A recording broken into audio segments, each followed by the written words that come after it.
Yo, what's up, everybody? This is episode 88 of the Blur Podcast. Thank you all for coming along. Tonight we have Darkside. Yo, what's up? Green Tuner. Hello, baby. And myself, Creamcast. Unfortunately, we do not have the Ed Underground. He was busy today. He did say that this is a special month for him. So unfortunately, he said he had to spend some time in Boys Town tonight. So unfortunately, He has to pay his dues. He has to pay his dues. Yeah, it's a membership. It's an exclusive club. So he couldn't make it tonight. So unfortunately, you're gonna just be blessed with our presence, which is all good. But yeah, so I'm just gonna keep the show rolling. So I'm repping at Underground. I'm wearing this hat in his honor, but of course we know who the number one Xbox fan is. Yes, I'm just gonna go ahead and take that role. Yeah, you can go ahead and take that title. We'll be talking about Xbox today, which is funny. No, so for our audio listeners, Darkside is rocking a sweet, very very sweet Xbox hat. Yeah. Certainly not brand new. Certainly not. Yeah, it's super crisp. It's super crisp. It's almost like he has never put it on ever in life. It's almost the like cardboard's not in this at all. Yeah, like, he still has a sticker on the bill of the hat. Like, this is a very crisp, brand new. How am I going to return it after this episode? I would not be surprised if you actually just buy it for this episode, which would be actually be hilarious if you did that. Because I really can't tell the difference between you and Ed Underground. I mean, look exactly the same. Both brown. Both have glasses and both rep Xbox. So only difference I could tell between you and the Ed Underground is that you have a beard.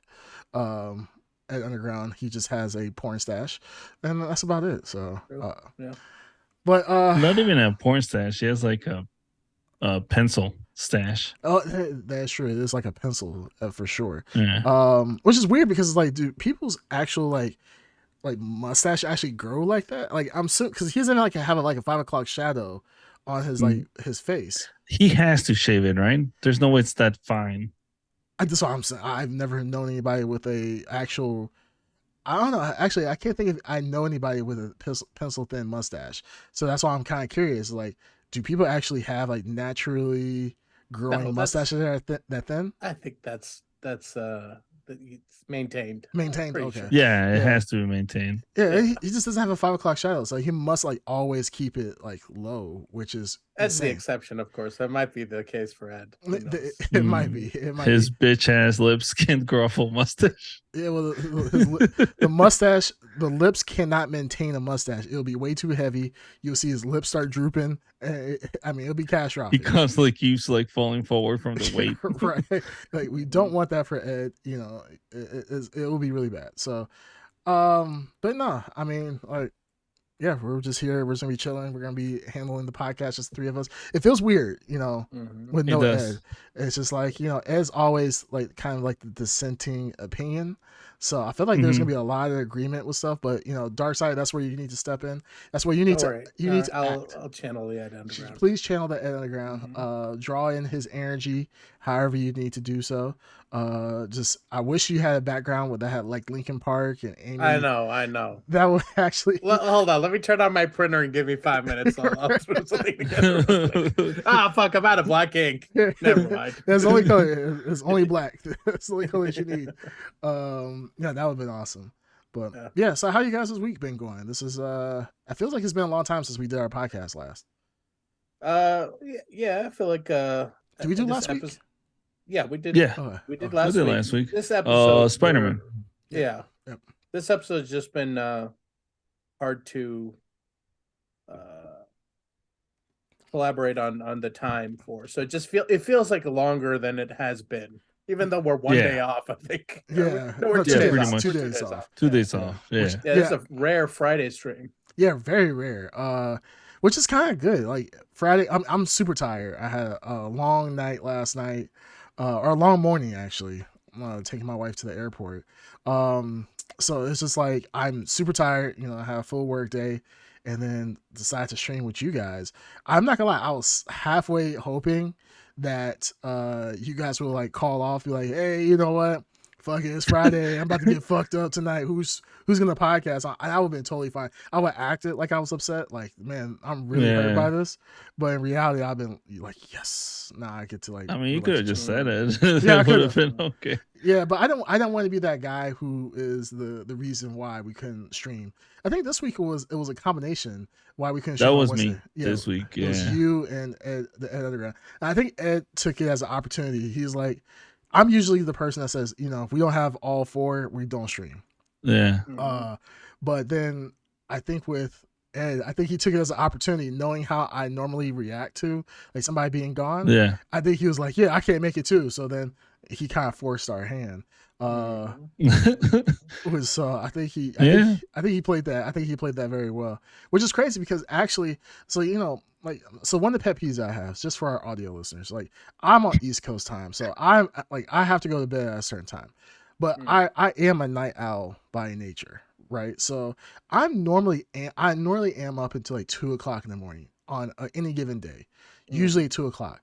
But the thing is like it takes us so long. So usually our podcasts are what, 3 hours long, 2.5 to 3 hours long. But then you guys understand it takes a little while for us to wind up. So we'll say, hey, we're gonna show up at 9, which is or 8:00, which is Central Standard Time. No, we always started at 8 supposedly. 8 quote unquote 8, which is 9 my time. So I'm thinking, okay, you know, we could be done by midnight. We never get done by midnight because it usually takes us like an hour to like actually get everybody online and then actually, you know, get set up to do the stream. And then it's like 1:00 in the morning. And then after that, I'm like, fuck it. I don't want to go to bed just now because I'm hyped after the podcast. And I'm like, well, let me go play some video games. And then that turns easily, as we're all gamers, that could turn 1 hour could turn into 5 hours. Ooh, and that's the usual problem. I'm staying. Have you had those horrible sessions where you're like playing and then you look down on the clock and like 4 hours have passed and you're like, what happened? So I will raise you one. I would do like my wife, she wants us to go to bed together. She like, you know, especially when we were first like dating and we first got married, she needed me in the bed to go to sleep. Like if I wasn't in the bed, she would be pacing around the house just waiting for me. She's like, are you ready yet? Are you ready yet? Are you ready yet? Now she's grown out of that. She can go sleep by herself. But like I have done plenty of times where which is crazy because we used to, you know, live in like a really small condo. I will start playing games with people. And, you know, back when I was playing like World of Warcraft and all these other things, I'll be raiding until super late in the morning. I'll start raiding at like 10:00 in the morning, be playing with friends who are in a different time zone. And like one group of friends would go to bed and the other group of friends would come on from like overseas. And I wouldn't go to bed until like 7:00, 8:00 in the morning. The birds are chirping. So I went to bed. I started playing when the lights were out, played all night until the next morning. And my wife will come into the room like, what the fuck are you doing? I'm like, oh shit. Like I fucked up. I fucked up real bad because I would be playing video games literally all fucking night. So that's the thing. Like I've done, you know, like the 8-hour gaming sessions where literally I've gone to a new day playing video games and so forth. And my wife will be absolutely pissed at me. So I'm the worst of the worst. So 4 hours that's lightweight. Like I play, you know, like damn near 24 hours at certain points, especially when I was trying to get like special mounts at WoW. Or in WoW and so forth. That was dark times, man. Those were really dark times. A lot of people did that though. Yeah. I had a coworker that would do the same thing. He would like schedule his day around like big raids or events. His real life world. But that's the most satisfying though. It's the most satisfying. It is. You know, when you're gaming and you hear the birds chirping, there's just some kind of satisfaction to that. You know that, oh man, this is a low point, but there's a satisfaction because you stuck it. There's some. I mean, you obviously had a good time, right? I have fond memories of that. Yeah, obviously, yeah. But the thing is like, yes, it's great, it's awesome. But I just don't want to hear the bitching session afterwards. Like my wife she'll come in and be like, "What the fuck you doing?" And I'll be like, or sometimes I'll try to sneak into bed and she won't move. She'll pretend like she's asleep. I'll sneak into bed. She'll be like, "What the fuck you doing?" I'm like, oh shit. I'm like, I thought you were asleep, baby. She's like, nah, I've been up since like 3 o'clock in the morning waiting for you. And I'm like, she's like, what time is it? I'm like, 5. She's like, bitch, try again. I'm like, all right, 7:30. She's like, you're motherfucking lying. She's like, I heard the neighbor's car leave, and I know they leave at a certain time. I'm like, all right, it's like 8:30. She's like, what the fuck, Eric? She's like, take your ass to bed right now. And then we will go to sleep for 8 hours, wake up at 4 o'clock in the afternoon, and then start it all over again. And hell yeah. yeah, that's like Does she know? Does she not know she married a gamer? Yeah. See, so you should have told her. See, that's the funny thing is, I didn't tell her I was a gamer. You might not be complaining about shoes too. I mean, come on. Yeah. Like, she didn't. See, the funny thing is, gamer. She didn't know I wasn't as big into games as I was. She knew I played a couple, like a little bit of games, but she didn't realize how bad it was. And then I think I told her, like, when we first started dating, I was like, yeah. I said something like, yeah, I don't play games that much. And then like, I dabble in Tetris occasionally. Yeah, somewhat, games. What are those? What? I do touch the sticks every once in a while. She was like, holy fuck. Like, and it came to a point where she started playing video games with me, like playing WoW. And then she stopped playing WoW because she realized, one day she asked me, she's like, baby, how do I check how much time I played on this game? I was like, oh, you just do /played or something like that. And when she looked at her time, she's like, you got me. She's like, is this for like, I forgot what she was asking, for a certain time frame. I was like, no, that's all time. And she was like, that's absolutely disgusting. And I'm like, yeah, and I think I think in WoW you can break it down by like times. And yeah, she was absolutely disgusted with herself. She's like, I've spent X amount, like hundreds of hours playing WoW, and I've only been playing for like 3 months or something like that. I'm like, yeah, baby, I'm sorry.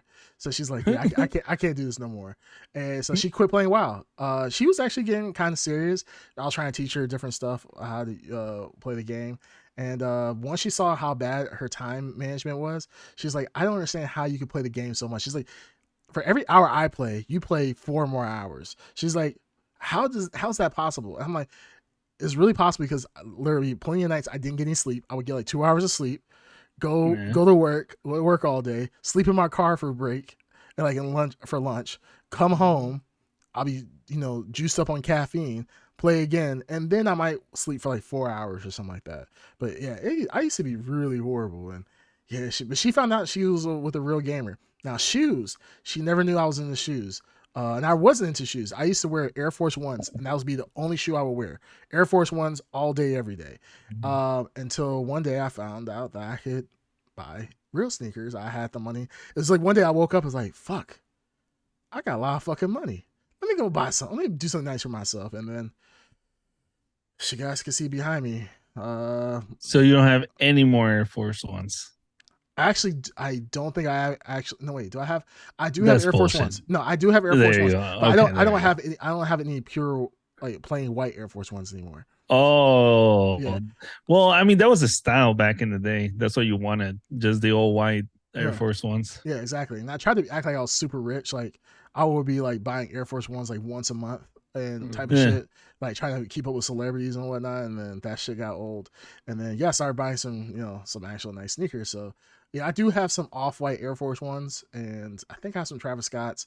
Oh, I did have some Travis Scott Air Force Ones, and I gave those away to my brother-in-law. But yeah, I mean, my wife, she found out the hard way about the truth of who I really was. So it's been a bumpy ride for her. That's for your sure. Deep dark secret. Yeah, my teeth. Yeah, I just whisper in her ear like, yeah, baby, I got 500 out of 600 mounts on WoW. She's like, oh, she started gushing. As soon as she heard that, I mean, that's crazy because I told my wife that I like Twilight quicker than I told her that I was a gamer. So that's the crazy part about that. Like, how the fuck do I lie about one thing and not the other? Or not lie. How do I hide one thing but not the other? So yeah, I was different, man. Different times.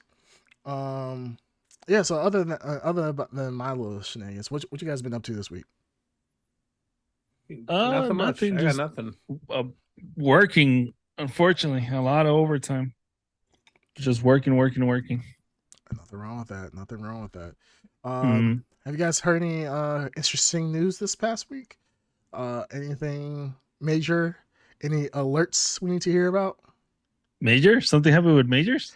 Oh no. Well, I was gonna say major Miller alerts, but Oh, Oh, yeah. Miller? What did he yeah. do now?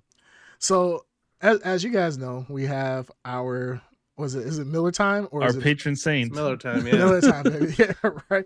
Miller, he's a Mm. saint. He's in sainthood for right now until probably next week. Oh, And he's then our Gotta patron just saint. hold yeah, he's together. our saint. He's our saint until next Yeah. week after we see the movie, and then we can bash Told him you, all. he's right now being held 50 meters underground by Warner Brothers in like cold stasis with like 50 Yeah, they have guards. him like Soldier Boy Soldier Yeah, Boy. from The Boys. Yeah. Just yeah, constantly gassed to keep him asleep. yeah, he's got to be. They gotta bring him out only when he's actually absolutely needed. Yeah. So yeah, Ezra Miller finally showed their face. They're a good yeah. catch. I Good was catch. gonna say. Woo! This is the wrong month to do it. Sexist motherfucker. Yeah, right. They showed their face finally this week, and did an interview recently where they, I think I didn't read the interview, but I know they gave an interview, because I didn't want to read any interviews from them only because of the fact that I don't want to spoil anything for, the Flash The movie. movie. Yeah, that's coming out. So Yeah, obviously. I've been staying away from all that, but yeah, they showed their face, and they did the red carpet recently, and they showed up, and I'm not gonna lie, I he is an attractive man. He is actually very gorgeous. I put him on the stage of Jared Leto. Like Jared Leto is immortal. Yeah, even though Jared Leto is like 60 years old, well, I think he's like 50 something. He looks like he's in his 20s. I would say Ezra Miller, they look great. It seems like they're in good health, especially with all the accusations and the movie being out. Whatever Warner Brothers is doing in the background for them, they're doing a great job because, yeah, it seems like they are getting really good rest. I don't know if they are just trying to keep them quiet, and I mean Warner Brothers keep them quiet, as in Ezra Miller, to just get through his movie. Like they just want to get through his movie.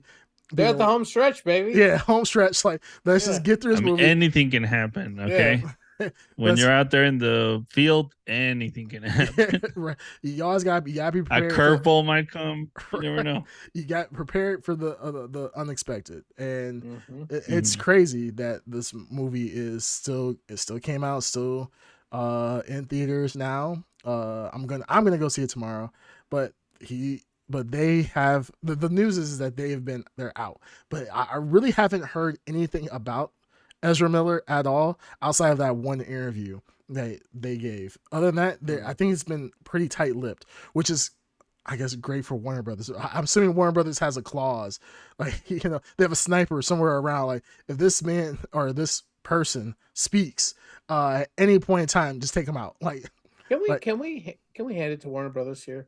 They had a crisis on their hands. A genuine. Remember, months ago we were talking about the possibility should this movie get scrapped. Remember, it's a very serious thing. Yeah. You know what? I had tipped my hat, my crisp Xbox hat, to those Warner Brothers executives for standing their ground and saying no. We're gonna sweep this under the rug. Agenda. Yeah. And we're gonna zip it up. We're gonna put them in containment, and we're gonna make this movie happen. They did it. Heroes, true heroes. Money if that's the last thing we do. Yeah, we're gonna make this money. There's some executive right now. It's like slow clap in a room. Like yeah. Oh, the Yeah, thing is, so whoever they that did it. executives, they did earn their seat. They earn their they position. had a vision. They had a vision. They have vision. Because the thing is, like, if this was Disney, right? Disney would have scrapped this shit instantaneously. You see, It would have been erased. Yeah. Maybe these days Disney's very like quick to do it. yeah. I mean, they would have Thanos snapped Even this though, film. let's give credit, Warner Brothers did scrap that Batgirl movie. Well, that's different though. The Batgirl Which movie one? was just bad. HBO Max. Remember the movie. Batgirl? Oh yeah. They Yeah. just said it was bad, It was just bad. or so- was it? Or I don't know. But the thing is that would you say DC has gone woke? Probably bad. I don't think so.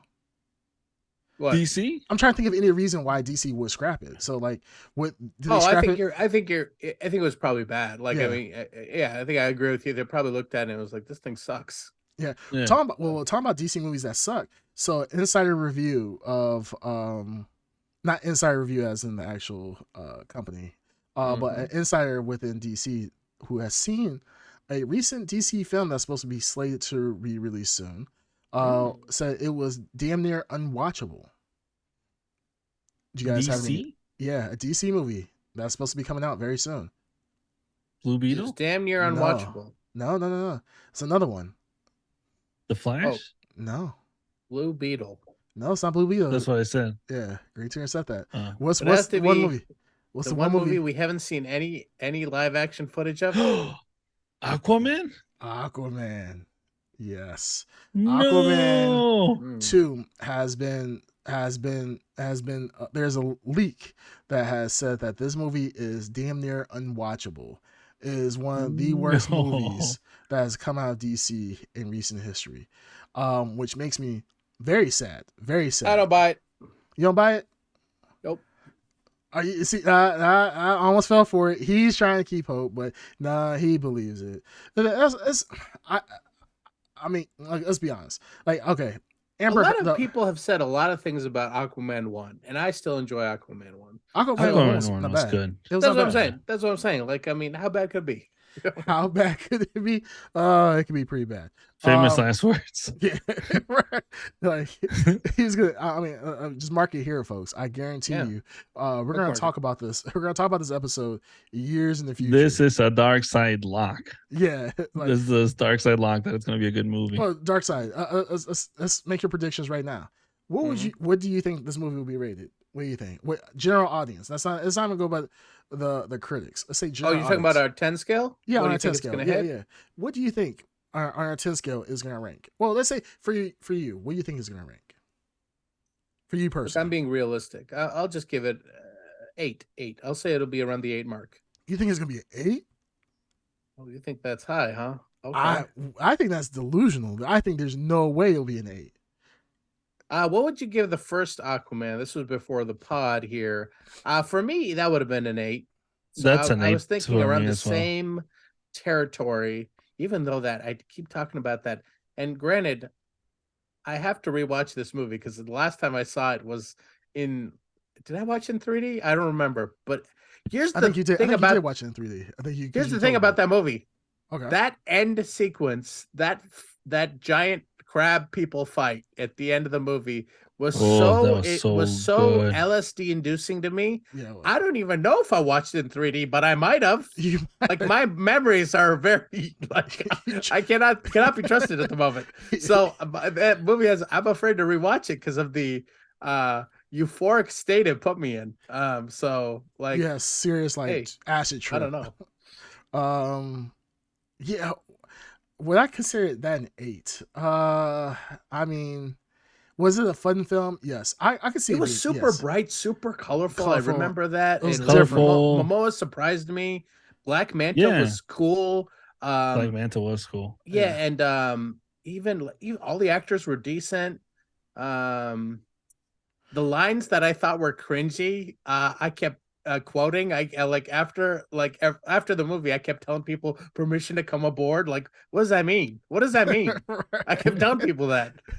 So no, that ending really sealed the deal for me. I thought it was super cool. So, anyways, the thing about Aquaman 2 is, as I mentioned, no one has seen hide nor hair of this movie, like in terms of anything beyond a still image, I believe, because. Yeah, it's supposed to come out this year, and there's been no attempt to. I mean, no. There have been. There was a couple video clips in a sizzle reel one time, but like I said, yeah, there's not a lot of activity around this movie, and I think that might be the reason what you're describing is that they don't know how to, like, what state it's in. So. I don't know. I'm gonna say 8. I'm gonna still stick to 8. I think it's gonna be 8. Okay. Yeah. I think that this is gonna be. I'll give it a solid 5. It's gonna be an average movie. I think Aquaman, the first one, was an 8. It was pretty damn close because, like you guys said, it was very bright, bright for no reason. Especially coming off the heels of the Snyderverse, it kind of like it reminded. It seemed like it had the touch of a Joss Whedon film, right? With the corniness and the stupid one-liners, but it was a bright movie that made sense. And I remember back in the day when Jason Momoa was even first cast as Aquaman, everybody lost their shit, right? Because everybody was saying, "Oh, Aquaman needs to be blonde hair, blue eyed, Yeah, I white still dude." hate him as Aquaman. I still hate him. I don't hate him as Really? Aquaman. No, I don't mind him. I'm in the category he just described. Aquaman is blonde haired, blue eyed. That's Arthur Curry. I mean, that's been Arthur Curry for a long time. I like Jason Momoa, and it took me a little bit to get used to him, especially the Zack Snyder alcoholic version of him. That was like a cartoon character, which made it even worse. Of course. So like I mean, but you know, like I've accepted it, but when what's his name, James Gunn gets to reboot this character, yeah, I guarantee he'll be blonde hair, blue eyed. I guarantee it. You think so? I think well, we have yet to see James Gunn's touch because he hasn't done anything yet. Yeah, but I have a hope, and a lot of people have a hope that James Gunn is a purist and he will return authenticity back to the DC universe. So I don't know. We'll see. It just seems like he has his head in the right places. But yeah, no, I'm all for recasting. But I have no particular problem against Momoa. He's just a lot of corny lines that were attributed to bad writing. Yeah, I mean, at the end of the day, I feel like this Aquaman it doesn't have as much to prove anymore, mainly because, the DC reboot, so it doesn't have to stay in the continuity of the DC universe at the moment. So it gives them a little bit more creative rights to do a lot more stuff that we probably wouldn't have been able to see if they had stuck with the whole Snyderverse and whatnot. So that I will give it credit for. And I mean, they already spilled the beans on what the plan was anyway, right? For the Snyderverse. Exactly. Yeah. So where Batman was gonna get Lois Lane pregnant, right? No. It was supposed to be Clark Kent's child still, but he had no powers. And then when Batman sacrificed himself instead of Lois Lane dying, their child was pretty much became the new Batman. Since the child, that's what it is. yeah, Okay, since the child had no powers, he was like, "Hey, I'll be like Uncle." That was Uncle cool Bruce. as hell. That's kind of cool. Yeah, I'm not gonna lie. Cool as hell. That was a kind of a cool twist on it. Yeah, and I was kind of hoping that Snyder announcement that was announced like a couple weeks ago was gonna be like a comic book or something to fulfill that. Oh, what was it?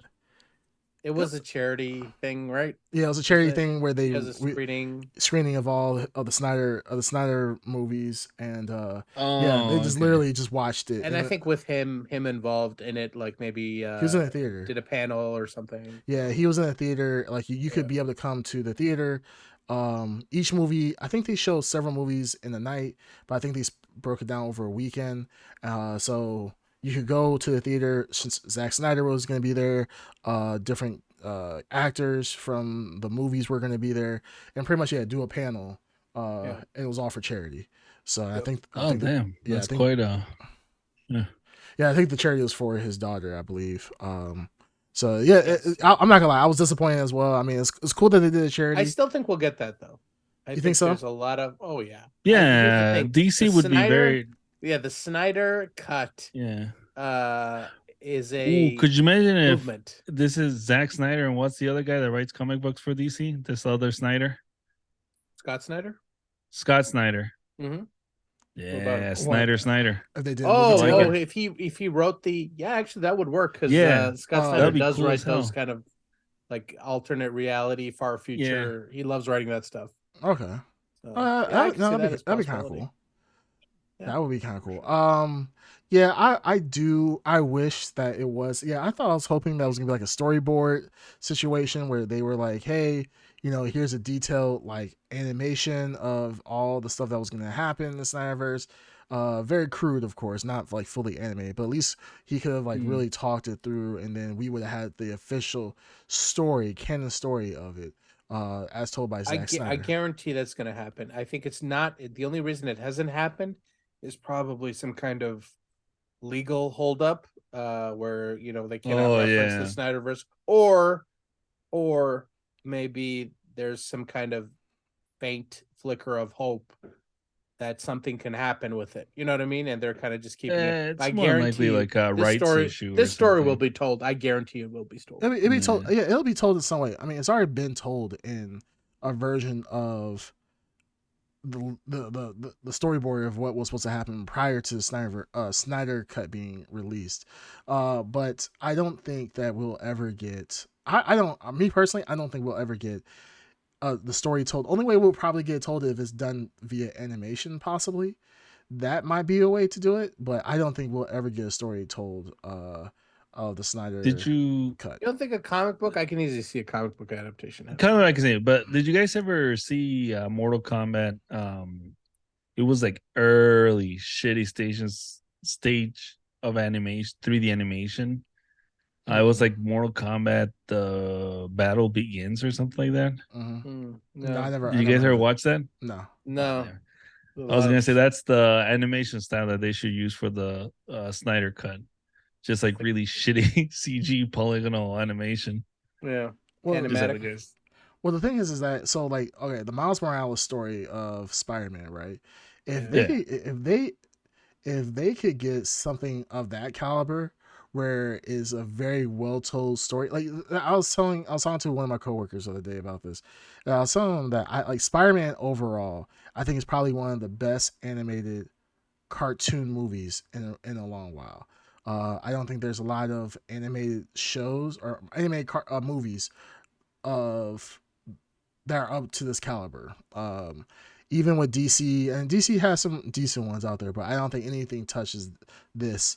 You talking about Spider Verse? Spider Verse, For yeah. no, Oh, yeah, the nothing. Spider Verse. Nothing touches is Spider Verse. I'm gonna make this the lock. Spider Verse is gonna win like the Oscar for best animated picture of the year. Well, I Or was, One would hope so, yeah. Well, I I hope so. I would say nobody's even close to the style. Like the only thing that comes but close is this Turtles it movie coming out, and that's aping their style. You know what I mean? Yeah. that is all I'm saying is, generally speaking, the Oscars is more about like politics and you know, what I mean, it's But I a believe trade Spider show Verse, event. the first Spider Verse, won the Oscar for Did it? yeah, because it was like Oh, breathtaking. It's head and shoulders above its competition. Like Pixar's still doing Pixar, the newest Pixar movies what that the one hell's about Pixar elements. Have you doing? seen that? Oh, Elements. Is that out? Yeah, It yeah. looks like exactly like they haven't Yeah. elevated or changed their style ever. This is yeah. You know what I That mean? movie looks Yeah. So exactly the same as every Pixar movie yes, in the yeah, past like 10 years. Yes. yes. Uh, So like yeah, well, I'll definitely say. think it's good. Well, all I was saying is that like this movie is Spider Man is probably the latest one. Was it Into the Spider Verse? Into the Spider Across Verse, Yeah, yeah. across the Oh, Spider. across the Spider Cross. Verse. The next one is back. I think it was Back from the Spider Verse or something like that. They I already don't named, remember. they Yeah, already something yeah like that. they already named the title of it. But Across the Spider Verse.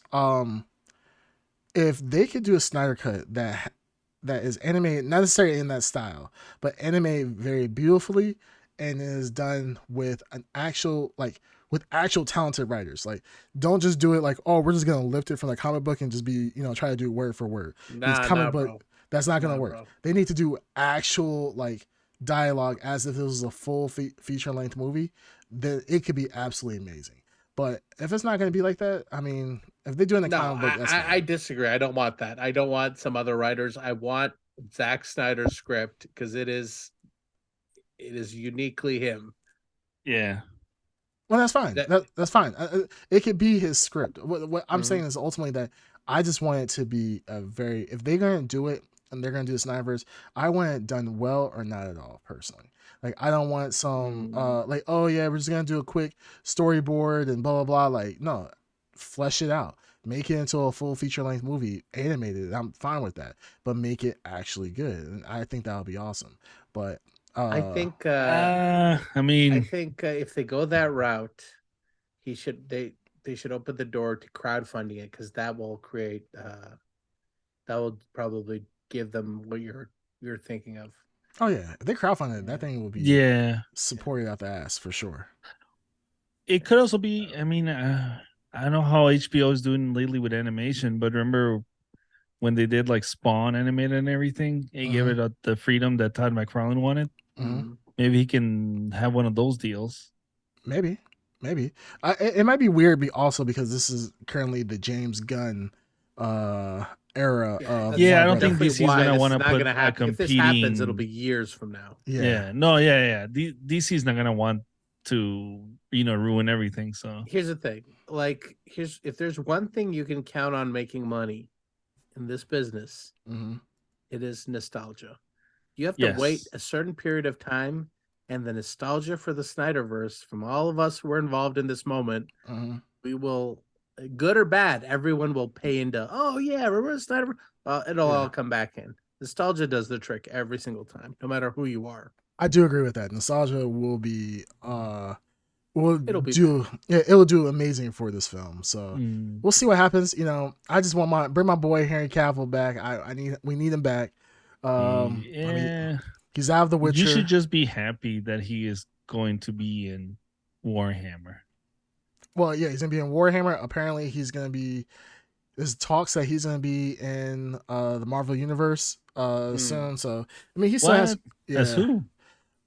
Captain Britain. I mean, right? he's Yeah, I got think a Captain great Britain. build. I'm just wondering who he would be. Captain Britain. Yeah, Yeah. Captain Britain. Oh yes. Which makes sense. I mean, he's British and he's British. I'm looking. I would love more to see an forward to Excalibur him movie. That would be cool. being in Warhammer than anything else Whoa. because he's already a Warhammer fan. So you said what kind of movie? Dark Side? Mm-hmm. Oh, I said I'd like to see him in an Excalibur movie. Oh, okay. I thought you said something else. I Mm. thought you said Soul Calibur. I was like, what? Like I heard that too. Yeah, I'm like, you're really pulling something out of your ass on that one. Hell yeah. He wants to see that S&M guy that has no eyes. Yeah, remember? Volo. bondage there are guy? guys in that game. What? Yes. Soul Calibur? Darkseid only played the one chick that was like super busty. I forgot her name. You talking about Ivy? Yeah, Ivy. Yeah. Oh god. Good times. Good times. Good times. Yeah. Just like Darkseid's favorite fighting game. Dead or Alive, beach volleyball. Yeah. Oh, right. Yeah. Actually, no fighting involved. He just peace. That's It was his favorite peaceful fighting. times. Everyone was at peace. Yeah. Right. Occasional tickle fight, I believe. Yeah. No. It was a great game. Man, that game could not be created to this day. That's No so way. crazy. There's no way. What Today, Yeah, my goodness. Yeah. What a crazy era to be There's so alive. many things from like that era of video games that can never. Can you imagine Duke Nukem coming out today? Absolutely not. Yeah. And if he came out, how that's one of the watered down things- would he be? It'll be 100%. That's one of the things that happened with when they actually released. Remember Duke Nukem Forever? Yeah, They were still I know. trying to use like the Yes. comedy from back in the day, so Yeah, it just it didn't didn't work land. nowadays. Yeah. You can't have Duke Nukem in full glory in today. No. Pain in my ass. I forgot what he said. And then you had the like on the what was it, the cover art, he had the chick on one the arm. two chicks. Yeah, you can't do that shit. Remember, now. you could go to the strip club and just hand the strippers cash. They would have the animation of the little cash handing. I don't remember that. No. No, you didn't play Duke Nukem? I played Duke Nukem. I don't remember it, dude. Oh, like, that's such a long time ago. When Duke Nukem. Like, I love that game. I used to play it all the time. Like mid '90s, maybe. Like I don't remember. Yeah. What was the other one that was like Duke Nukem, but it was like ninjas? Sam. No. Duke Nukem, but ninjas. Yeah, it was like this guy. It was like again, it couldn't be released today because the voice of the guy that you're playing, it's so stereotypically bad. You know what I mean? I'm not gonna do the voice, but you know what voice I'm talking about. That they gave the main character, and then all the jokes were like jokes about the culture. I was like, oh my goodness, it was funny back then. But nowadays, I'm looking. I don't see anything. Honestly, Duke Nukem type game, but ninjas. Yeah, or like samurai or whatever. Let me see. I'll try and look for it. Yeah, try to look it up. Yeah, I don't remember it. Like I remember they did Serious Sam, Shadow Warrior. Yes. No, Shadow Warrior is recent though. No, that's 97. The reboot. Yeah, there's an old one. Okay. Yeah, from 97. The original one was the one that I'm talking about. Yeah, it was a pretty cool game. Okay. Yeah, I don't remember. I remember it. I just don't. I don't remember it at the same time. There was another game like that was close, like Shadow Warrior. It was like kind of like a Doom type s game, but it was more recent. It was probably mid 2000s. Mm. I forgot about it. Like Doom. Yeah, it was like Doom, Duke Nukem type style, where you had to fight like undead demons and all this other stuff. Mm. But it might have been Shadow Warrior. But it might have been, yeah, it might have been Shadow Warrior. I think it's Um, Shadow Warrior because same thing. You could fight demons, and then if you access certain rooms, they will have like hentai girls that just look completely out of place, where they have yes, like the giant eyes and the purple hair. Mm. So, yes, man of culture. Yeah, I can't remember. I have to look to see what game it Roller was. Coaster Tycoon. Mhm. Come Wait, on. I mean, yeah, I mean that game. I feel like that game is older than us, but God damn, that game was good. it's like referencing like Sim City, like Sim City back in the Oh day. yeah, I that was fucking awesome. played the shit out of that game. I used to have it for Super Nintendo, and yeah, I used to absolutely love playing that game. And but I felt like those games were so hard, like for no reason. Like every Super Nintendo game was super Well, stupid hard. yeah, because the thing is, they were originally like short. The games were short, Yeah, so they needed to like bump up the difficulty so you get some play value, replay Mhm. value that's Mhm. true. from the game itself. Yeah, I remember playing Super Ghouls and Ghosts, and I remember like back in the Oh, day that game how hard it was. to And this Mhm. day, I can't make it past like 2 levels. Oh, I just turned on a cheat so that I could Oh, always, yeah, so I could always live. And I was like, damn, this game is super hard. Like the last boss, I was like, who the fuck in the back in the day would like, actually play this game and be like, okay, I'm having a good time. I can Mhm. actually beat it. Like I feel like that game was just, it just induced like rage out of most yeah. people. So I don't know how anybody played that game. You can see like what's the games done quick or whatever. Mhm. There's some insanely good people at what's it called, dungeons or whatever. Mhm. Yeah, it's was it AGDQ? Yeah, Was it? Yeah, AGDQ is also games done quick, Mhm. but the main brand is games done that quick. quick. Okay. Yeah, There's summer games done quick, winter, whatever, yeah, I and usually then watch there's Summer. one special category where they just speed run like bad games. Okay. So they'll speed run like Shaq Fu or whatever it Mhm. is. Oh shit, then I'm already there. Shaq Fu, Uh, that holds a special place in my heart, even though it's a shitty game. That's my clay fighters, Mhm. So Shaq Fu. yeah, yeah, Shaq Fu's my clay fighters. Who was So your favorite? The Arabian guy with the turban or the half mechanical guy?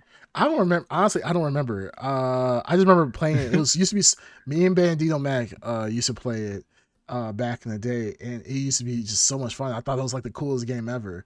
The Uh, graphics were cool. The character designs were cool too.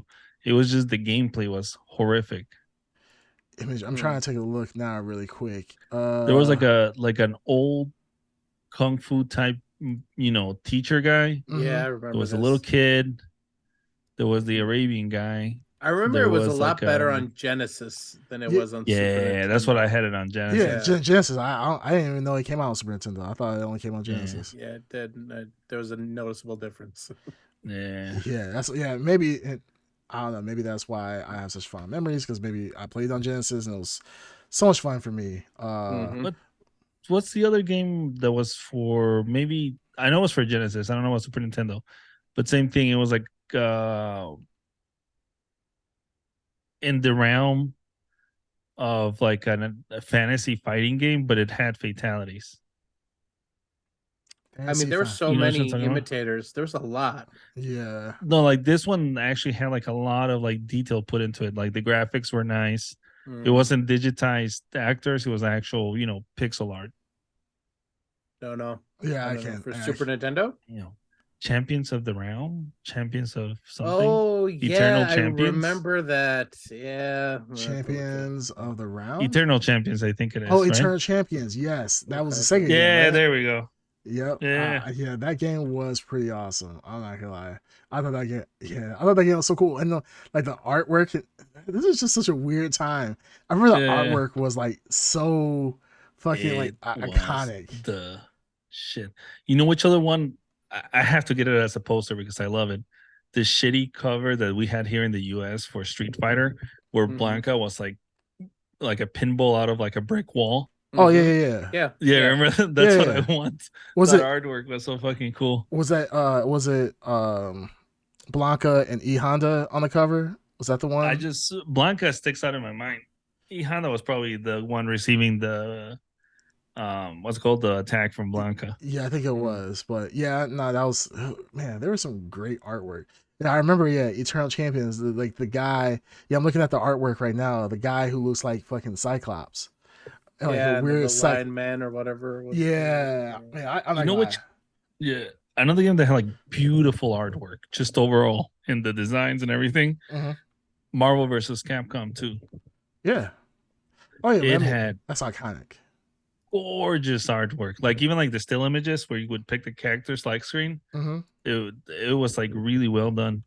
Well, I feel like a lot of like a golden era of like 2D game like fighting games was like during the SNK era, and I SNK had yeah, beautiful graphics. yeah, they really did. Like or was it Garo Mark of the Wolves? Mark of the Wolf, Yeah. yeah. Oh man, I played the shit out of that game, and I was actually like really trying to learn like combos and everything else. Now, granted, I was playing on like emulators, so I couldn't play online with anybody. But yeah, I'll bump up the difficulty and make it hard. Try to play it. Yeah, I loved that game back in the day. What other 2D games was? Oh, I know. I think the last episode we were talking about Marvel versus Capcom, and then also was it Marvel superheroes or whatever. Like Marvel superheroes, X-Men, X-Men, yeah. X-Men versus Street Fighter. Mm-hmm. Yeah. What else was there? Oh, I know Capcom had a ton of crossovers. was They it had Capcom versus SNK. Taikanuchi whatever versus Capcom? Oh Or yeah, versus that's SNK? true. Yeah. Yeah. Yeah, they have. Yeah, there were quite a bit of crossovers. Yeah, you don't necessarily see that anymore, which is crazy because, well, the thing is, you might see it, but it's only in Japan. Like you won't see it. Only Japan. Yeah, they got all the The cool one crossovers. crossover everyone wants here, I don't think it's ever gonna happen. Which is what? Which is Street Fighter, Mortal Kombat. Oh yeah, that'll never happen. It's almost like a. Yeah. What did they do a crossover like with Injustice and Mortal Kombat or something like that? Yeah. Yeah. Yes, right. DC versus Mortal Kombat. Yeah. Yeah, but that's because they're both within NetherRealm. Warner Brothers. Warner Brothers, yeah. Yeah. Oh yeah. So that facilitated. Yeah. Yeah. They had a Hellboy, didn't they? Yep. In Injustice DLC. 2? Yeah. Yep. Yeah. So yeah, they got some cool crossovers, but it's the American crossovers. Like we're not getting like the video game like fighting game crossovers like like we're thinking of. But talking about crossovers. Shaq Fu versus Clay Fighters. Please don't. Oh my goodness. Yeah. Clay That's Fighters. the dream, right? That's the dream. That's the dream. No one is dreaming of that. No one has ever thought about that. It's never crossed anybody's mind. One of the worst. I told you, Clay Fighters is probably one of the worst fighting game franchises. That's what you say. I mean, because I have taste. I'm sorry. I actually like to enjoy my games. One fighting game series I wish they would bring back, and I've always been in love with this series. I used to play the shit out of it back in the day, which was Bloody Roar. Bloody Roar. Bloody Roar. Bloody Roar. Bloody Roar. Unlike anything else. Yeah, legitimately it was a unique game. I would say it's 100% Rival Schools. Unique. Rival Schools, yeah, that was good. Yeah. Well, I say Bloody Roar is not 100% unique because it kind of just followed the same tier of like Virtual Fighter back in the day. So it's like it's not 100% unique, but it was very cool. But the transformations were cool as fuck. Yeah, they were super cool. I used to love being the mole guy. I forgot his name. It's been a while. Yeah, but being like the mole / shrew guy with the big ass claws. Yeah, that was a fun ass game. Well, talking about actual games and so forth. Big thing that happened this past week, which I feel like we just got blasted with, was Game Showcase. Bukkake all over. It was Bukkake. We had, no breaks whatsoever, round after round. It felt and like a lot of these game shows went on for hours because they had special showcases afterwards, and then blah blah blah. So no, we had a lot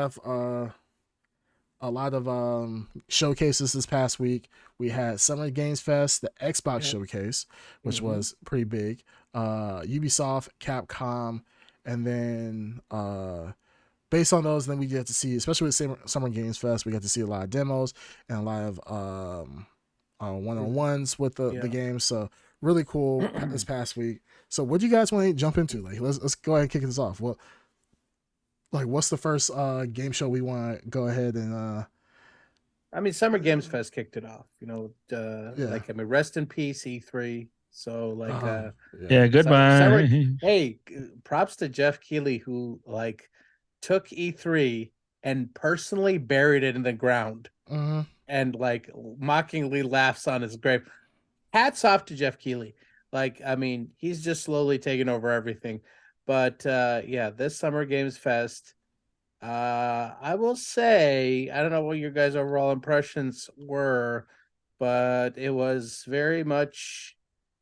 I could tell that he didn't have a lot to work with. It definitely seemed like it was a very padded Summer Games Fest. Yeah, it was meh after meh for me, at least Yeah. for me. And then it definitely felt I like Sony packed in, like, because they definitely felt their showcase that they had, what was it, last month, that was a little mhm. underwhelming, so they kind of tried to sneak in a few things because they put in the Spider-Man 2 release date in it and a couple other things. I only watched the videos you posted, or like Mm-hmm. the highlights. Mm-hmm. Mm-hmm. So I didn't. Fortunately, I'm assuming they cut out all the titles no one cares about, right? I mean, Jeff Keighley kept it pretty tight. He's a good host, I will say that about the man. He's very good at what he does. But even he couldn't breathe life into this one. I think that there was a lot of just it was just a lot of nothingness. I mean, I'm looking at the list of games. I don't know what stood out to you for Summer Games Fest. For myself, I Mm-hmm. honestly there wasn't anything that really stood out because everything was kind of we it spent a lot more time focusing on the same games that we saw like with the showcases. So Yeah, I agree. there wasn't anything that stood out to me. I was like, holy shit, like, you know, this is something I have never seen before. Mm-hmm. I'm so excited. It really didn't seem anything special to me. To be honest, I didn't watch majority of the game show or the game fest Mm-hmm. because it was like you said, it seemed like it was very padded with panels of just people talking. I believe in like other games fest in the past, it has been a little bit more gameplay and more about the games up front. People will have the game I don't show. know. I thought they did a good job of just focusing on games, but the games just weren't that. Maybe that's what it was. The games just weren't interesting this year. Like, Um, it's a weird like the highlight, like Nick Cage came on stage to promote his Dead the by daylight, Daylight what character, which that was very odd, but it's odd, but it's kind of cool at the same it time. was cool, yeah, to Yeah, have that moment. It was just very odd. yeah. It's But there was some like odd, like there was games, and then they did stuff that was a lot of non-game stuff. Like they showed The Witcher 3 mm-hmm. season 3 uh trailer. They showed the what was that PlayStation show we were talking about? Twisted Metal. Twist Metal. They Yep. they showed a Twisted scene from Metal. Twisted Metal. Yeah. I mean, it felt like there were just more stuff they were trying to like pad in there to like as to fill time as much as possible. But there was some decent stuff in there. Um, there was a game called Life of P. Did you see that? That's Life of P. Yeah, Lies of P. Lies of P. Yeah, Liza P. Liza that's P. a game I am very interested that in. one looks Yeah, interesting as hell. Because that one stood it's out. but Yeah. I've seen everything already because of the thing is I don't like to watch too many trailers of games that I know are coming out because one, I feel like I don't want to see any story elements. Like once I see like one or two, I'm like, okay, either I'm gonna like it or I'm not. And then I wait Mm-hmm. for reviews when it comes out, and then I get it at that point. But Mm-hmm. Liza P, yes, I do want to see that because it feels like Bloodborne. Bloodborne. Yeah. Yeah, it's With a Pinocchio. mechanized. Yeah, Pinocchio. Yeah. yeah, Yeah. yeah, What and an like P. interesting combination. Well, Pinocchio, I always think of it. It looks like Timothy Chalamet. Yeah, it So does. It does It look a could be. very like anime ish, like broody type of atmosphere. it's your so. edgy Pinocchio, not just your Yeah. regular You're not- He's got Pinocchio. emotions. Yeah, He's like dealing with stuff. he has hair over his one eye. Like, Yeah, yeah, yeah, yeah. like Yeah. you guys, let me whip my hair back. You guys see my full power. He's Like, what we like to call men pretty. yeah, right. Yeah, He's yeah. like, yeah. I mean, he They're is a very definitely aiming pretty. at that Twilight crowd, that niche, Oh, for sure. that Oh, what? niche, Hey, that niche, Okay, testament here. okay. The Twilight bloodborne, crowd. You said it. Twilight crowd. Yeah, okay. I see what you're Mhm. doing here. Okay, yeah, go kiss my ass. If as long as if he sparkles, that's the icing on the cake at that point. Just give me a Mm. sparkling Pinocchio when he powers up, I'm Mm. fine. No, but Liza P, yeah, that does look amazing. That one looks interesting. What do you guys think of the Mortal Kombat Yeah, one? Looks good. it looks really good. I It have looks to. interesting. It looks like the one problem I had with Mortal Kombat 11. Yeah. Was that it felt like Mortal Kombat started to feel like this is probably the same problem I have with Injustice, right? They feel very blocky. Like the it's not fluid. I feel like it's not fluid gameplay. And I know that's just the style of what they do. It's not meant to be like combo-y, like, Dragon Ball Fighters, anything of the sort, but this feels a lot more, it feels fast paced, it feels more organic, it feels like um it feels like a fighting game. It feels like a fighting game that I would enjoy. Like I said, 11 and older Mortal Kombat's just felt very blocky, where you jump up. Well, Huh. did you play 10? Yes. Because 10 had really fast, fluid gameplay. And then for 11, for some reason, they're like, oh, we got to scale it back. It's too fast on the 10. So that's why like 10 was such a difference. Or I mean, sorry, 11 was 11 such is a such a difference. difference. Yeah, 11. It just Do you guys it think just it's seemed going weird. back to that fluidity?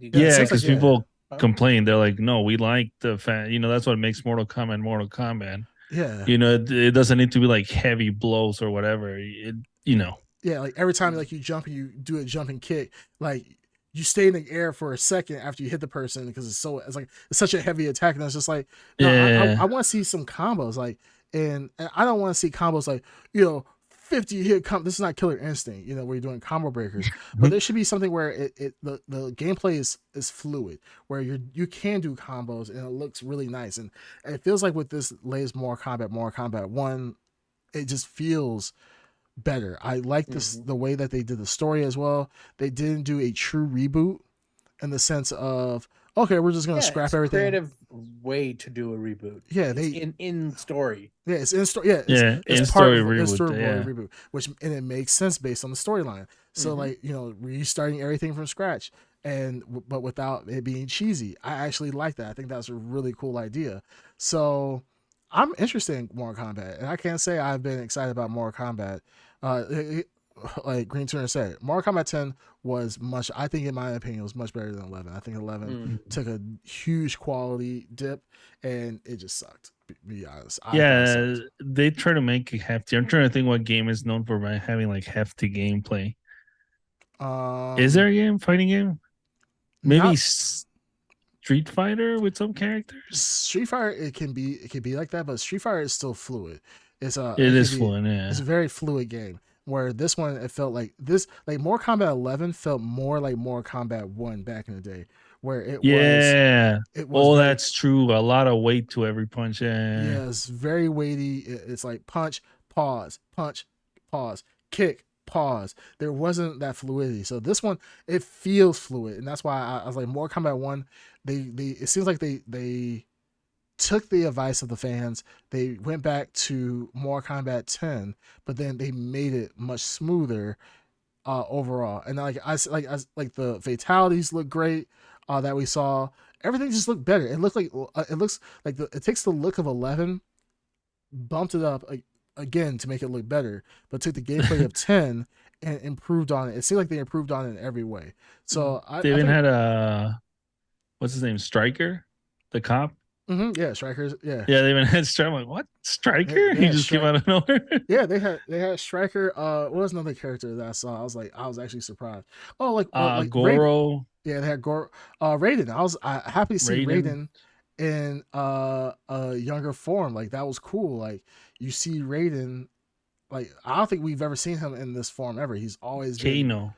Kano in the original outfit. We saw Sonya Blade in her leotard. Sonya, I was like, yeah. nice. I actually like that. Like, let's get away And of from course, everyone's favorite, Johnny Cage. Johnny Cage. Yeah, Johnny Cage is Yeah, gold. in his condo or whatever, in his Yeah. like LA apartment. Yeah. No, I'm not gonna lie. I seen some of like Johnny's like fatalities in 11. I thought they were absolutely amazing. So yeah, no, it seemed like they it seems like I said they took everything from 11 and 10 and just made improvements. Like I feel like it's so much cleaner. So yeah, Mortal Kombat 1, I feel like that was a very good game to highlight. Um, one thing I noticed with the Summer Games Fest, and we can continue to talk about this and we can transition also. Yeah. With Xbox, I don't remember seeing, so remember we were talking about the other day when Sony did their state of play, whatever, or their showcase. They showed off all these cross-platform games. I don't think Xbox did that, did they? Did they show any like cross-platform games like Metal Gear Solid, Snake Eater, any of that stuff? I don't think so. They did in They their did? showcase. Okay, Yeah, yeah. they were in there. But they didn't make it a highlight though, did they? I feel like What do you Sony mean put a it as a highlight? highlight. Like I feel like Sony tried to do the bamboozle. Sony definitely like fluffed their ranks with. I mean, here's the thing with Xbox, we're shifting over to Xbox. I mean, No, there was a lot. we can say a state of play. I was bringing up a point. Oh yeah, no, I have a list of stuff that they did a lot of it. There's a lot of like, we'll get to it. We'll get to it because yeah. But yeah, there's not a lot more with the Summer Games Fest. I think you guys hit. Well, there was also Final Fantasy, right? The next chapter. Yeah, that was his next big thing, and that was the next thing for me to talk about. Was like, Jeff Keighley does a good job of like his one last thing is always good. It's always good because he's connected. He's a connected man, and he always gets something either for video game awards or for Summer Games Fest. And this time when he said that, I was like, okay, here we go. Because like in December Game Awards, it was Armored Core. It was like a true out of left field, like, gotcha. mind bending one last thing. You know what I mean? Yeah. So he always does deliver, and this time, beautiful Final Fantasy VII Rebirth, beautiful. But we all knew it was coming. It wasn't like it never really melted anyone's brain. I saw it and I was like, oh, okay. So really. I mean, what last one came out? What? So Intergrade came out 2020. I think the initial remake. I mean, I'm glad they're moving on this. Like, they're not like. Remember, we thought in the beginning that this was going to take like 20 years to tell the story. Yeah, they clearly are like, let's get it going here. Well, they did say the story will take. I think they said it was 10 years to tell. They're gonna milk it. Yeah, they're gonna milk it, of course. So, yeah, no, Final Fantasy VII Rebirth. Or is that what looks great? Called? Is it called Rebirth? Yeah, Rebirth. Yeah, so Rebirth does look great. As a person who played the first Final Fantasy VII remake, absolutely loved it. I bought it for 2 different versions. I bought it for the PlayStation and for the Steam version. Didn't play the one with Yuffie only because I just haven't had. I guess I've yet to play it. Yes, but I will play it. Yeah, I will play it. Yeah, I will play it before I play Rebirth. But no, it looked great. I love the fact. Well, I guess this is a spoiler alert for anybody who hasn't played Final Fantasy VII, the remake.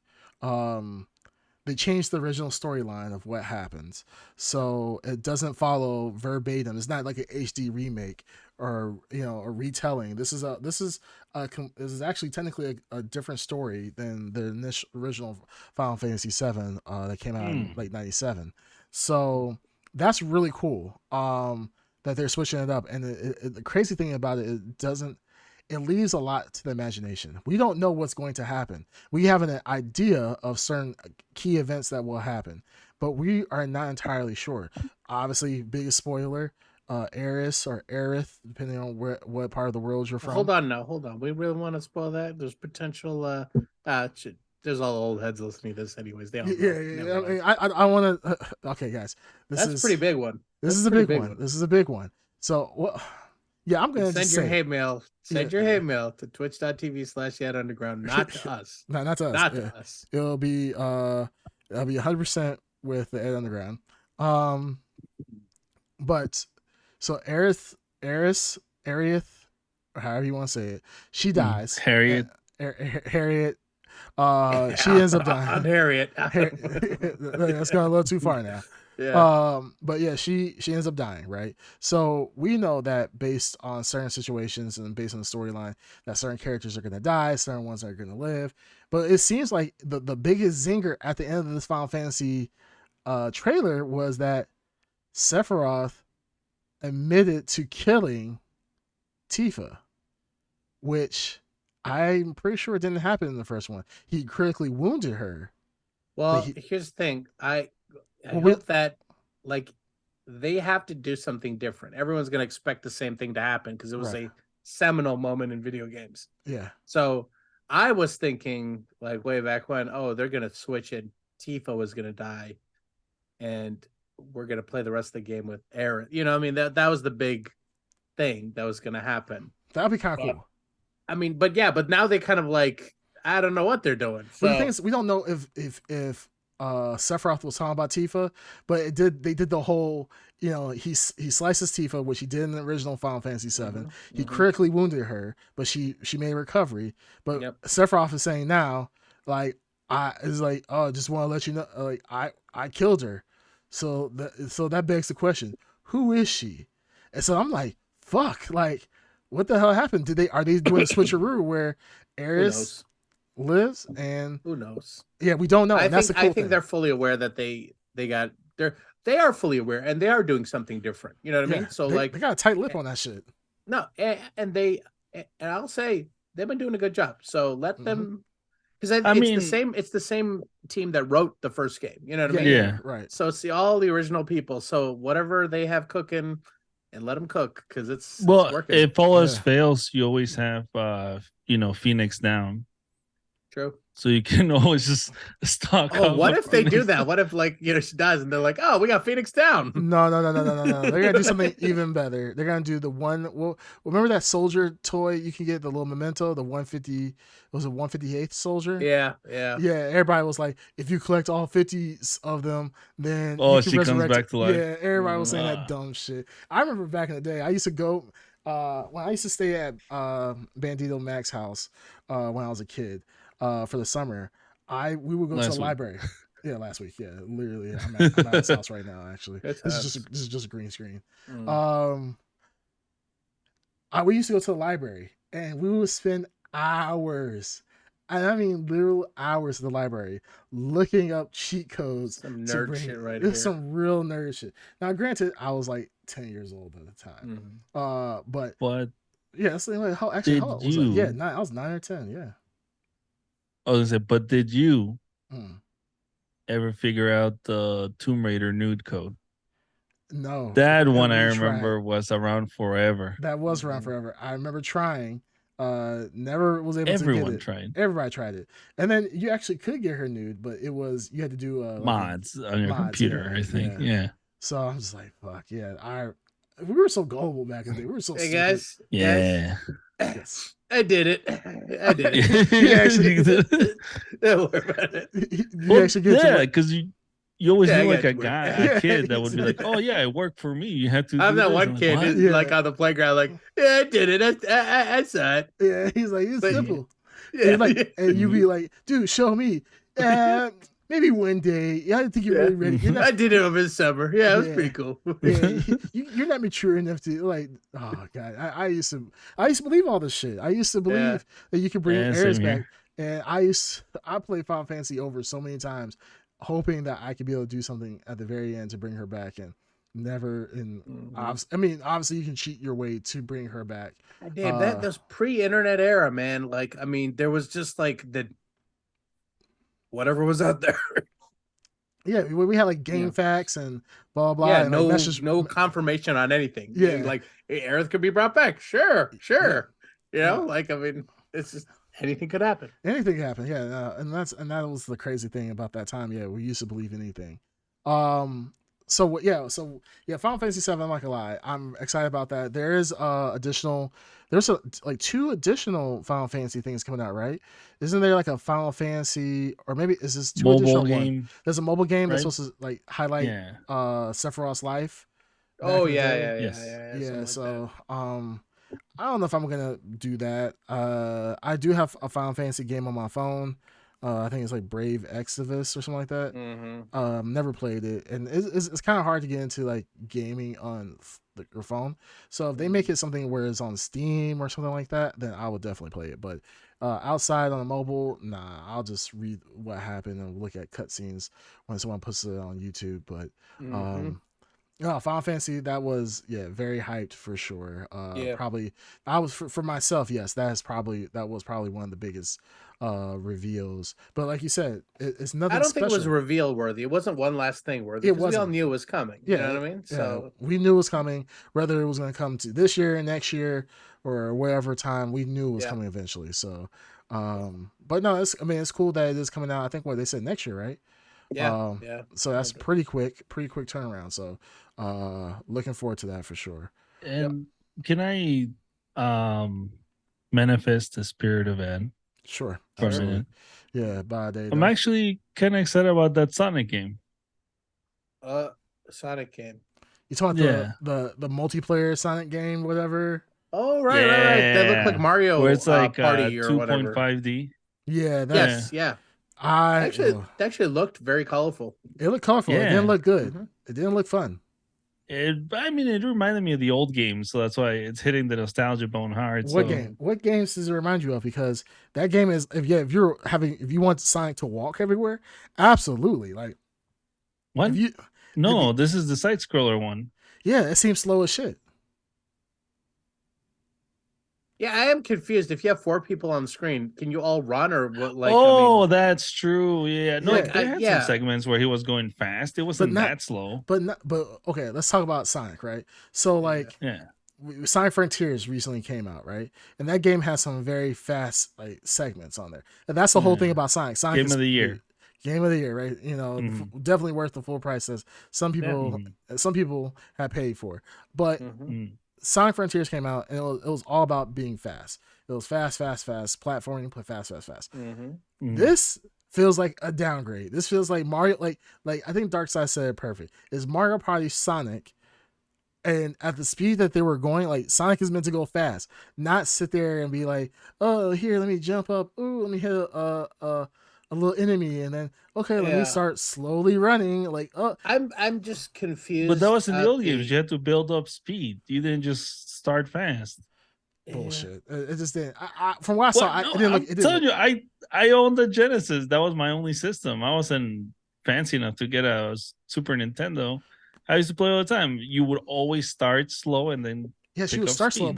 but the thing is, the speed could be super fast, right? Like you could blaze through a level if you were Yeah, expert. well, Sorry, yeah, this okay. one didn't feel like that. This one felt like I don't know if they were just trying to showcase what was going on, but I'm I think they like, were trying to showcase what was going on. I okay, think. well, you're I think. definitely channeling Ed right now because you sound like a Sega apologist at the moment. Yeah, I don't know what's Listen, going on here. Yeah. all I'm saying is that this looks pretty good. Oh, Looks okay. Okay. it looks good. I was, It looks good. uh, It's colorful. it's It colorful. looks fun. It doesn't It look fun. reminds me of the old what's it called? Yeah, I Sonic think the games. nostalgia was definitely on The point, nostalgia and is hitting hard. yeah, I the Yeah. mean, colors were sorry cool. that it can't be so fast that only, fucking You know, autistic Darkseid likes. Japanese video gamer Yeah. goes, and plays in. But it was pretty good. Yeah, yeah, I mean, yeah. agree, disagree. What Dark Side? What you were saying that what was Green Tuner like? Oh no, I was gonna say that it's not dark and gritty for it's not dark and gritty Oh my enough. god, Oh, okay, yeah. yeah, It's slow. okay. It's Oh, not dark, and it's It's not not gritty. gritty. You know, you that's know what they Sonic need to doesn't do for work out for it. Creamcast? Yeah. They just need to bring back Shadow the Shadow. Hedgehog, where he was like Oh shooting yeah, the other if they brought back Shadow, critters. Creamcast would Yeah. lose it. Lose it. Creamcast would lose like, oh, finally. Fuck you guys. Now, okay, fine. It's not the. It's. I said it was bright and colorful. I agree with that, and that's fine. Sonic can be Yeah. bright and colorful. It just seems slow, and I want. I agree with fast. I agree with you. It seemed It seems so, uncharacteristically but I think they're also slow. trying to make it more accessible.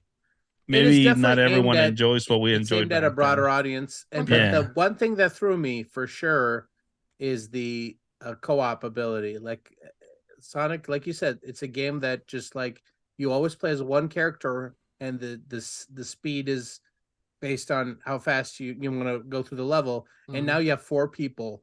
And my experience with the Mario co-op games where like you always have one guy who's a dick who's already holding everyone back and Mhm. you're all going back or you're dying because this character won't move forward. And that makes Mario slow. I can't imagine what it'll do to Sonic, but you know what? I have faith and see what they can do with this. But it definitely looks Yeah, different. we'll see. Well, the thing is like, I mean, before they have done co-opt Sonic games in the past, right? So they've done co-op games where you could be able to play Tails, but the problem is that when you play Tails, like Sonic was the main character, so Sonic had main character Move that syndrome. Sonic speed. Yeah, he was moving that Yes. Sonic speed, Yeah. and then if you playing Tails, you know, you give like your little brother or sister the controller. Well, was that Sonic 1 or 2? I don't Two. think So I think it was wasn't two. like broadcasted, but you found out by plugging in the second player Yeah, that you could play Tails. I think it was broadcast. I think it says in the box that you could play 1 or 2 Did it? players. Oh, I never read the Yeah. box. Yeah, I was a nerd back in the day. I'd be like on the way home, Mm. reading the damn cartridge box. But I'm pretty sure you could play. It did say you could play 1 or 2 players. But the problem is that the main character was Sonic. So if Tails got left behind, you know, You Tails were will left just, behind. Yeah, you just left behind. Then you will either come in from the bottom or you run in real quick and keep it pushing. So that's all I'm saying. Like ultimately, at the end of the day, like. Maybe that's still how the mechanic works. Who knows? Yeah, You know, we Yeah, don't know. maybe whoever's in front is the one that dictates the pace. Yeah, and that's fine. But it better be damn Sonic, because Sonic is that's the whole. Sonic has no other ability than go fast. Like gotta go fast. I wish Ed was here because you know like, he would be fucking like. He would tell us about his powers that we're not aware of. Yeah, right. He'd be like, well, you guys didn't know when he has the Emerald Chaos Crystal, and he could be able to. Oh yeah, he can fly. That's true. Yeah, he can fly. He can turn to Super Saiyan. And like, oh god. Wait, like, so it's a gold, then silver? What's the? No, silver is a. Because there's a gold. I thought Silver Sonic was Sonic. No, I think that was another. Isn't that another Sonic? Another Hedgehog? I don't know. know. Dark Side. Oh, rest. He killed He's me dead. with Yeah, boredom. he's dead. You're getting into Sonic colors. We need to get out of here. I need to get out of here. Yeah, we got. I didn't even know there was a silver Sonic. Now I'm just like, You know I what? thought I didn't want to know that. Look, anyways, this reminds me of WrestleMania 1999. Oh, God. Back when Macho Man Randy Savage decided to suplex Hulk. Oh, it was a grand old time. That was good. The fuck. All right, what other games were there? Oh, wait, so did you get the Silver Sonic? Do you guys want to know what the name Yeah. of that Sonic is? No, What? not really. Silver. Creative. Called Silver? This is called Silver. Silver the Hedgehog. Is a tritagonist? Yeah, tritagonist. Jeez, I never know that was the word. A Sonic the Hedgehog. Fuck is that? The Deuteronomy. Dangerous game. We're getting into Yeah. Sonic lore, and that's a dangerous game. I won't do it on principle. I won't do it. I'll leave this podcast. Funny thing is, I was just watching a documentary about this. There's this guy who was a. I've seen the founder? this documentary. He's the founder? Comic book. No, The writer. The writer of the comic book, right? Comic book. Yeah, Yes. he was like some autistic kid, and then he would be like making all this like crazy lore. He for created Sonic. his own universe that he has the Yes. rights to now. Yes. Like insane. Yes, I've seen that absolutely. YouTube video. I literally Insane. just watched it yesterday. Are we talking about Christian? He owns like the rights to the. He partially created like all these echidnas, like right. Yeah. So Is like, this Christian? Who are we talking about? Hold on, I don't. let me We'll have see. to look at it later. But Yeah. like, I mean, it's a crazy video about the Sonic comic book universe was so off track. Oh, that guy. Yeah, because he maintained the rights Christian. just to the Yeah, comic Yes. books. Yeah, Christian. That's his name. Yes. Yeah. It's an No, insane it's not story. Christian. Yeah, it's Christian. No, you're fucking with me. Yeah, it's Christian. Well, The now, guy who owns the rights to the comics?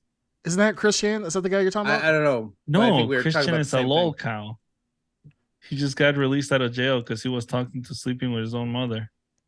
Yeah, he was a weird dude. He's a weird guy. Yeah, he's super yes. weird.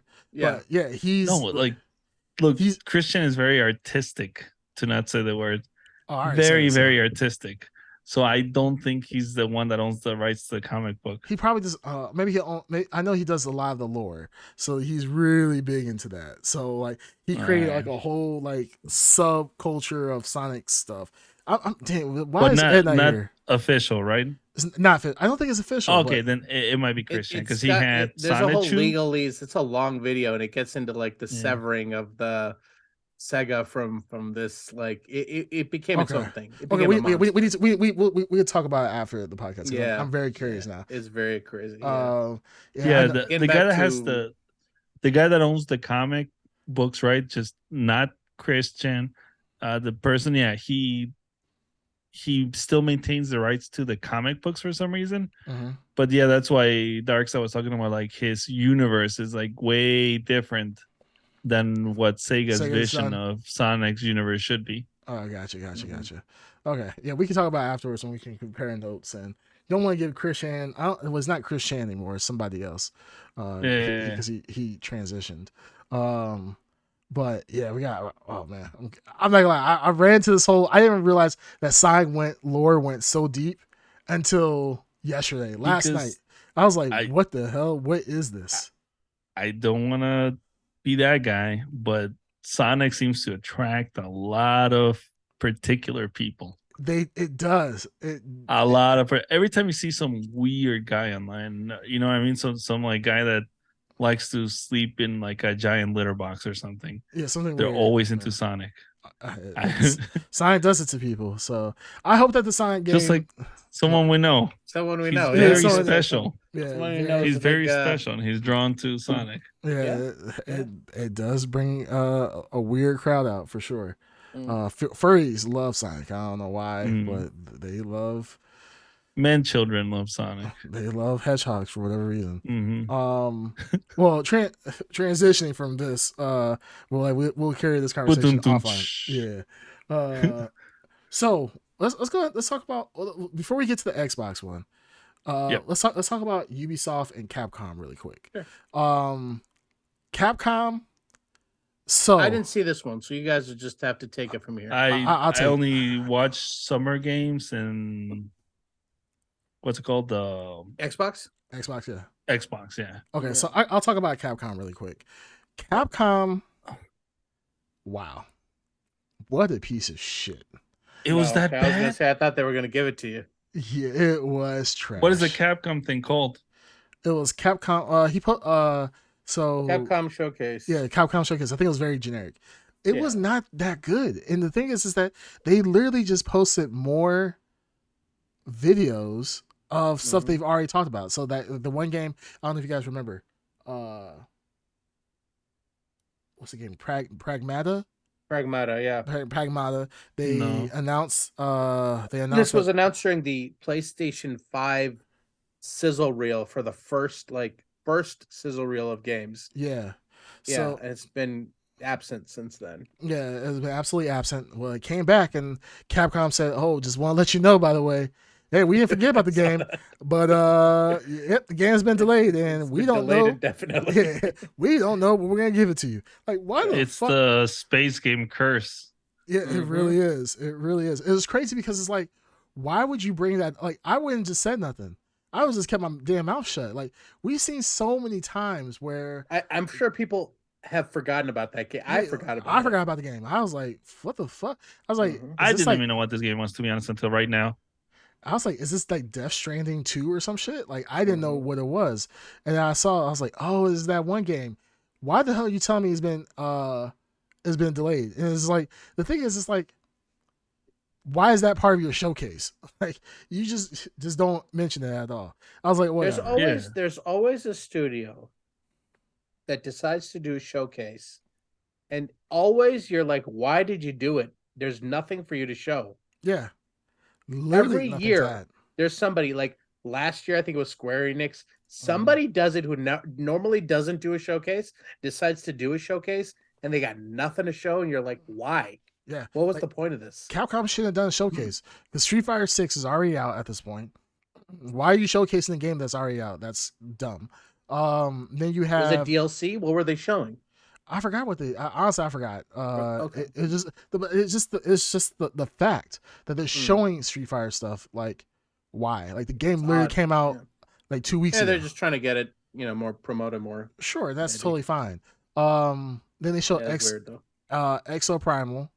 That Yeah, dinosaur what is that? space. Talk about that. So, for those that don't know, Exo Primal is a Capcom game that it seems like it's a kind of like a shoot 'em up type game where Dino Crisis ish. Dino Crisis ish, but not at the same time. Is dinosaurs are being brought in from another universe or a time slip, and you are in an armored suit and you can go and kill these dinos. It's like it's a Capcom game for sure. definitely a Capcom game. That's it's so weird. Wouldn't it be more in the Monster Hunter realm then? That's I was gonna say. No, it sounds like Monster Hunter. Because Monster Hunter you usually deal with like one dinosaur. It seems like this is like, well, I guess in Monster Hunter you do deal with certain monsters you do in groups, but those are like usually weaker monsters. I would say this is more like Dynasty Warriors. If I was gonna say, like, can it be Monster Hunter? Sure, I can see where you get Monster Hunter from, especially for like the bigger boss dinosaurs. But it's a weird kind of like beat 'em up, shoot 'em up type game. And it's really weird that they're doing this. It's like I'm really curious of what the hell the story is about, because it just seems like somebody went into a boardroom and said, "Hey, okay, guys, I have an idea for a game. We're gonna have a computer that brings dinosaurs from the past into the future. You're gonna be in a mini Gundam, and you're gonna kill them." And literally, that's all it seems like. That's the whole story. Like, I'm very curious of what they're going to show, because right now on the trailers, you don't see shit. You just see action. There's really nothing to explain what the hell's happening. And have to check well, out they're even using the popularity of Street Fighter, which is to give more attention to this game. Right. So that's another thing I was going to bring up. The DLC. So the DLC, they have a Street Fighter DLC coming out where you come out as Street Fighter characters, but they're like mechanized robots. Yeah. I thought they were revealing Mecha Ryu for Street Fighter. That 6. would be so cool. He looked cool as hell. And I was like, damn, that looks cool as hell. That would be a cool concept. That's not what's happening. So it is really weird that they're doing this. Don't understand why they're doing this, but it is a thing that's happening with Exo Primal. So it just seems like Capcom didn't know what they didn't have much to show. So they were just like, let's just throw something out there. And that might be biased because I'm totally confused on what's going on with Exo Primal. Would I like a new Monster Hunter to come out from Monster Hunter World? Absolutely. Will that happen? I think they said, I don't know if there's been an official word. I'm not entirely sure. If there's going to be another Monster Hunter after... of course there is. There's Monster Hunter World. They might make Monster Hunter World 2, but I don't know if it's going to be a sequel or DLC to the original Monster Hunter World. Yeah. They've made other Monster Hunters after this one that are like more cartoony, different style altogether, not the same as Monster Hunter World. So they did that. Then they came out with an Ace Attorney trilogy. Yeah, it's just like once again, this is one game I want you to get to that really looked interesting to me. Which one? Kunitsugami. Oh, the princess one where she's like a mech. It's like it looked like Sekiro, but it was like stylized. Oh yeah. Colorful.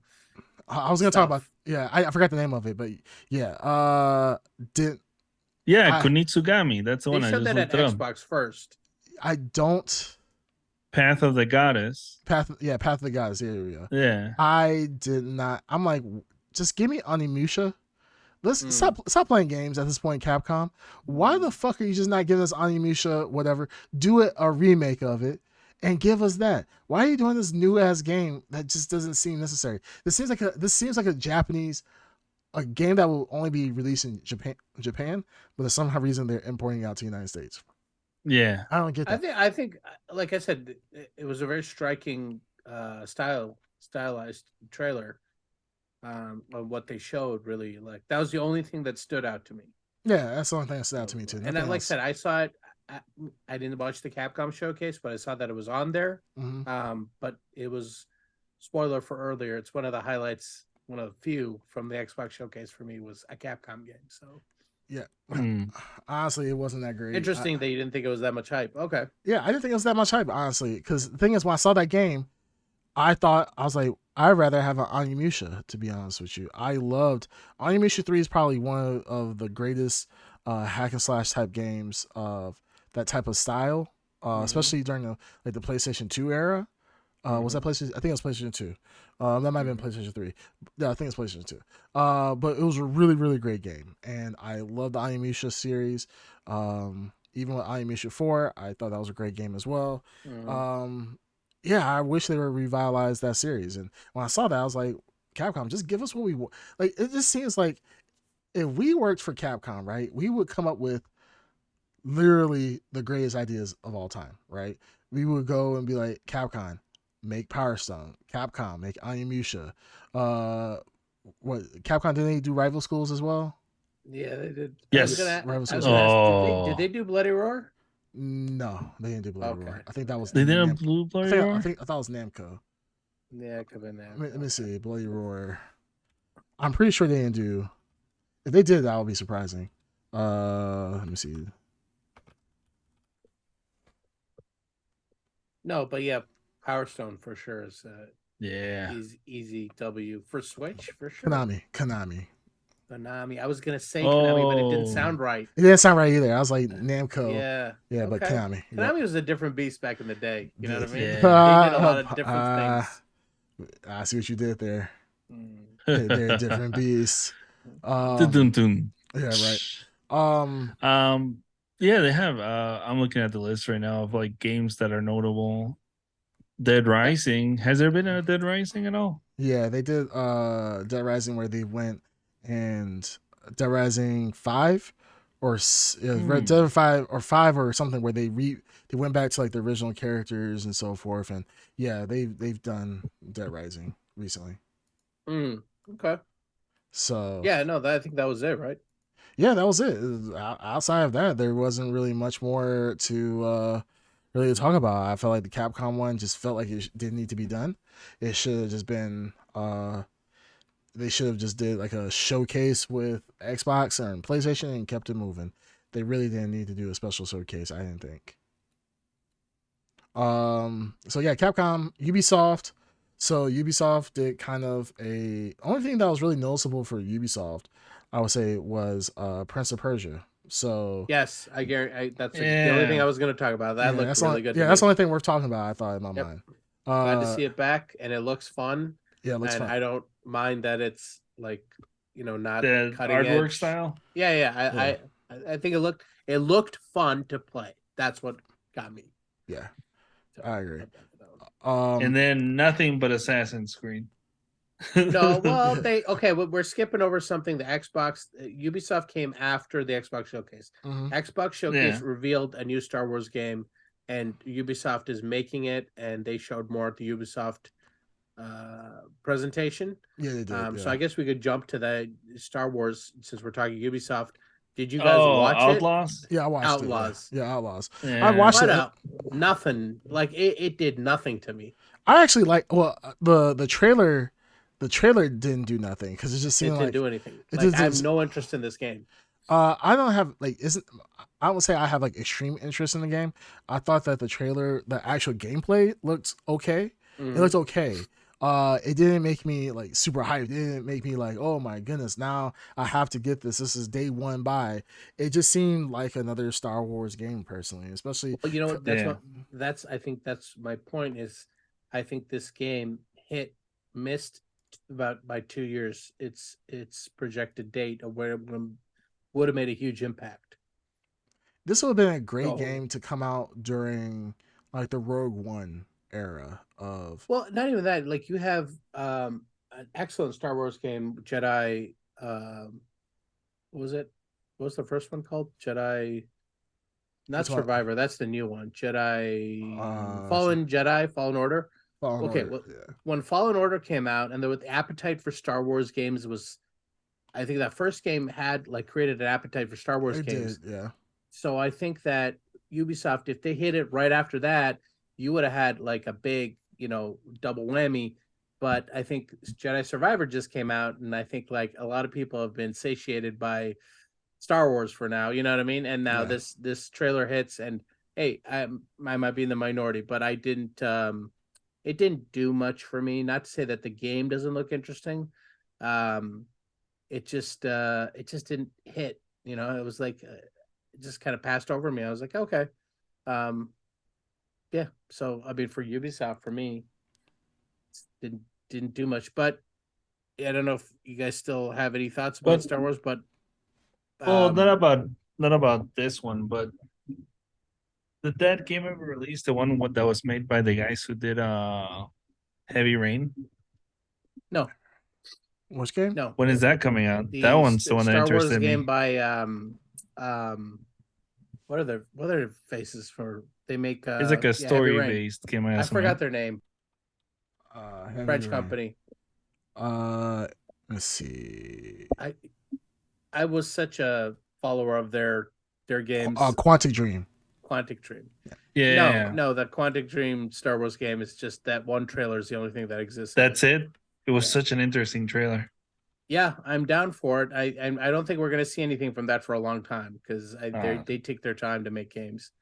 But yeah, Star no, Wars. It's called Star Wars Eclipse. yes, Star Yeah. Wars Eclipse, yeah, yeah. So I don't know, but the bad start this one. What is it called? Badlands. What is it? Star Wars. This new game. Outlaw. Oh, Outlaw. Outlaws. Star Wars Outlaws. Outlaw. Yeah. It just doesn't. I don't know. It just didn't jab. Maybe I need to see more, but Yeah. it looked too much of something I've seen already and not different enough, and it didn't hit at the right time. So maybe if it works out for everyone, I was gonna say in the same showcase we went back to Pandora, baby, and that didn't do anything for me. Yeah. Yeah. I feel like there's not been a good They're time. trying. They're trying. Though. No, it's not even worth trying. Game. I will tell you, there's only one thing that will work with Avatar, video game. What's that? VR. I was gonna say, VR. oh yeah, VR. Yeah, Avatar. VR. Yeah. You can smash some Navi cheeks. Hell yeah. That's the only thing I want VR for. Yeah, okay. Well, I mean, that's not what I was. That'll be a mod, I'm sure. Yeah. 10, 12 foot Navi women. Hell, motherfucker, yeah. Listen up, Ubisoft. Give us what we want. Give us what we want. A sex simulator. Yeah, exactly. Like, give me like the toy that you could be able to put on the desk that makes it like the thrusting motions. So you can just stand there. The whole desk moves. Yeah, the whole desk moves. Like, sir, like we need to actually. This is a Navi instrument, sir. We have to actually lift it up with a crane. I'm like, fuck it. I will take the roof off. Damn it. Put it in the attic. I don't give a fuck. Give us what we want, Ubisoft. Like, we need this. Like, the money is in your hand at that point. It's nothing but money. I mean, Rule 34. They will go absolutely crazy for this. But no, it's Ubisoft, like outside of the Prince of Persia, there's nothing that really caught my eye at that point. It was just they did show Assassin's Creed Mirage, but again, Assassin's Creed 1. Yeah, didn't do it. They announced 3 Assassin's Creed titles, right? That was like last year, I think. No, this didn't they? Let me look up the Did list. they? Oh, okay. I know they did in the past where they were supposed to do like the multiplayer one, and then there was like some other ones. So there's in like Japan. Assassin's Creed Mirage. Yep. Assassin's Creed Codename Jade. Yep. And Assassin's Creed Nexus VR. Okay, yeah. The Jade one is the multiplayer or whatever, right? And then there's the VR one. No, that was not multiplayer. They were. Oh yeah, I think they said it could be multiplayer. But there's one based in China that's like a multiplayer open. It's probably the Jade one, right? Yeah, Jade. And then the one based in like feudal Japan is called like Red Sun or something. Yeah, like Red. Yeah, oh, Assassin's Creed Red, I think. Yeah, Red. That's like 2-3 years out. Yeah, that's what the one, and honestly, that's what everybody wants. They want a Assassin's Creed Japan. And so I think Ubisoft, after coming off of Assassin's Creed Valhalla, I think a lot of people were like, "Don't fuck this up, this please. This is a big one." I feel like Red is the big one, but I think we talked about this. It's it's gone. Like the hype. Sekiro and what's the one PlayStation game? Tenchu. No, it's Ghost of Tsushima. Ghost of Tsushima. They did it already. You know what I mean? They got in there before you did, and they did it probably better than you were able to do it. And by the time you get there, it's gonna lose that that flavor. But give them the shot and Well, see what they. Yeah. the problem with Assassin's Creed though is like Assassin's Creed had a wave at one point. They had a wave where it was like actual hype for their games, and Yeah, then I it just was seems there. like I was a big fan. I was a I huge was fan. huge. I I was bought massive. I was buying every single Assassin's Creed, and Yeah, it was just like it was just I don't know what happened. Like I was into the lore. I was in it yeah, up till the one where the Paris one. I forgot which one it is with that one game completely. Unity, I think it was called. I was up Unity was there. Paris. Yeah, I think Unity was the one in the French Revolution. I Mhm. got up to that, and then that one just like, but everything before Assassin's Creed Brotherhood was so fun. Like the Ezio games were so great. Yeah, the Ezio I even were like three. So I was in there with the lore and everything. It was just so I mean, as Assassin's Creed, where since we're on this, let's do a little sub universe here, and I think we may have even talked about this. Who knows? Who can tell after 80 episodes?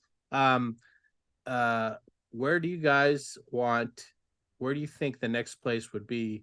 I think we literally talked about this, um, and I'm probably going to say the same thing I said then.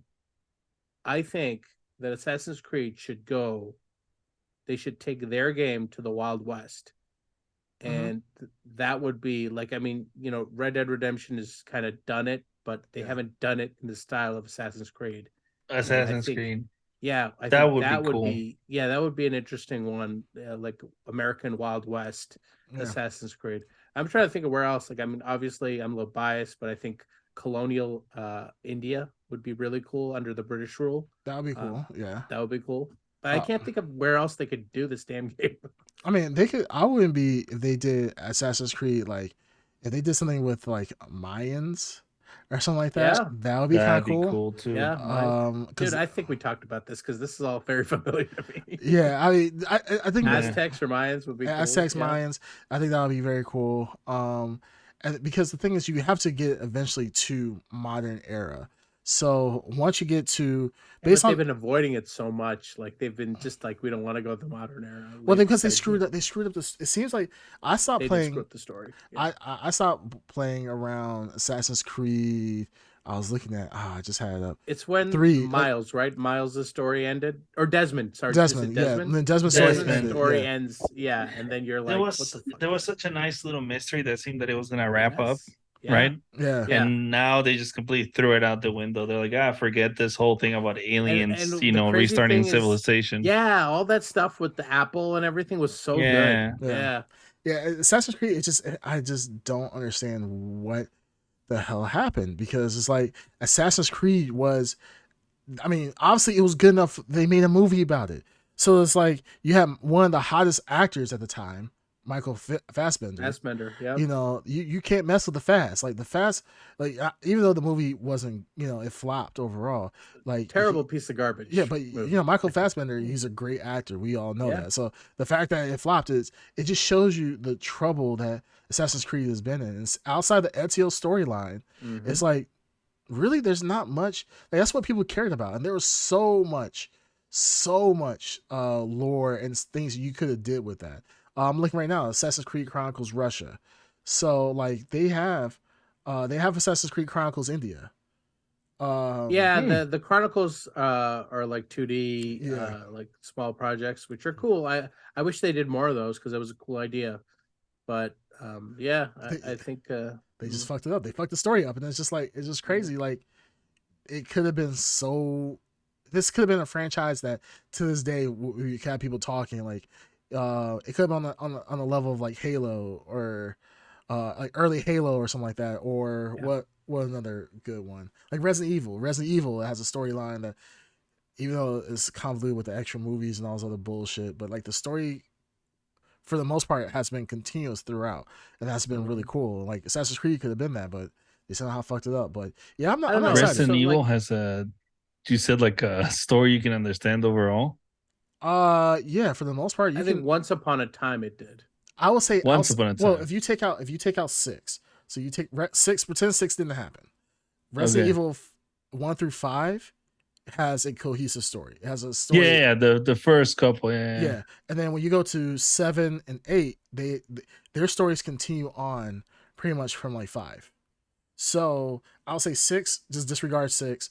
But yeah, 7 and 8, they actually have. But 7 and 8 is kind of like almost like a reboot of sorts of the storyline, where they kind of shift focus away from the major main characters, characters, and now they're trying to focus on other viruses and so forth. Yeah. Do you know who has like a story where you, at least for me, where I'm like, I just can't, do this. It's Metal Gear. Yeah, yeah, fuck Metal Gear. That gets real. That storyline, you're like, what? Wait, what? Yeah, that's a deep ass storyline. I've tried watching on like YouTube to watch it, like the storylines, and you can spend days trying to get it's into. It's not even confusing. It's convoluted at times. It's very political. It's intentionally convoluted with like the Patriots and Big Boss, and when you get to like the who's who and who's a clone of what and who was, like it's just who was born? Time. Who are you? Yeah, who is this character? Who am I playing? What the hell? So you're not Big Boss, so you're just a clone. Therefore, like you just have the identity of Big Boss, but then Big Boss does come. Like it's so weird. Yeah. There's political too. It is, but people stand by the lore. They can make sense of it, and people can defend it. Because I have a friend who that's his number one franchise, and he can which friend is this? No one that you guys. Oh, because I was gonna say that sounds like Jake's on a plane. Who you're describing. Jake's on a plane is very into Metal Gear. He is obsessed with. He was my authority on Metal Gear.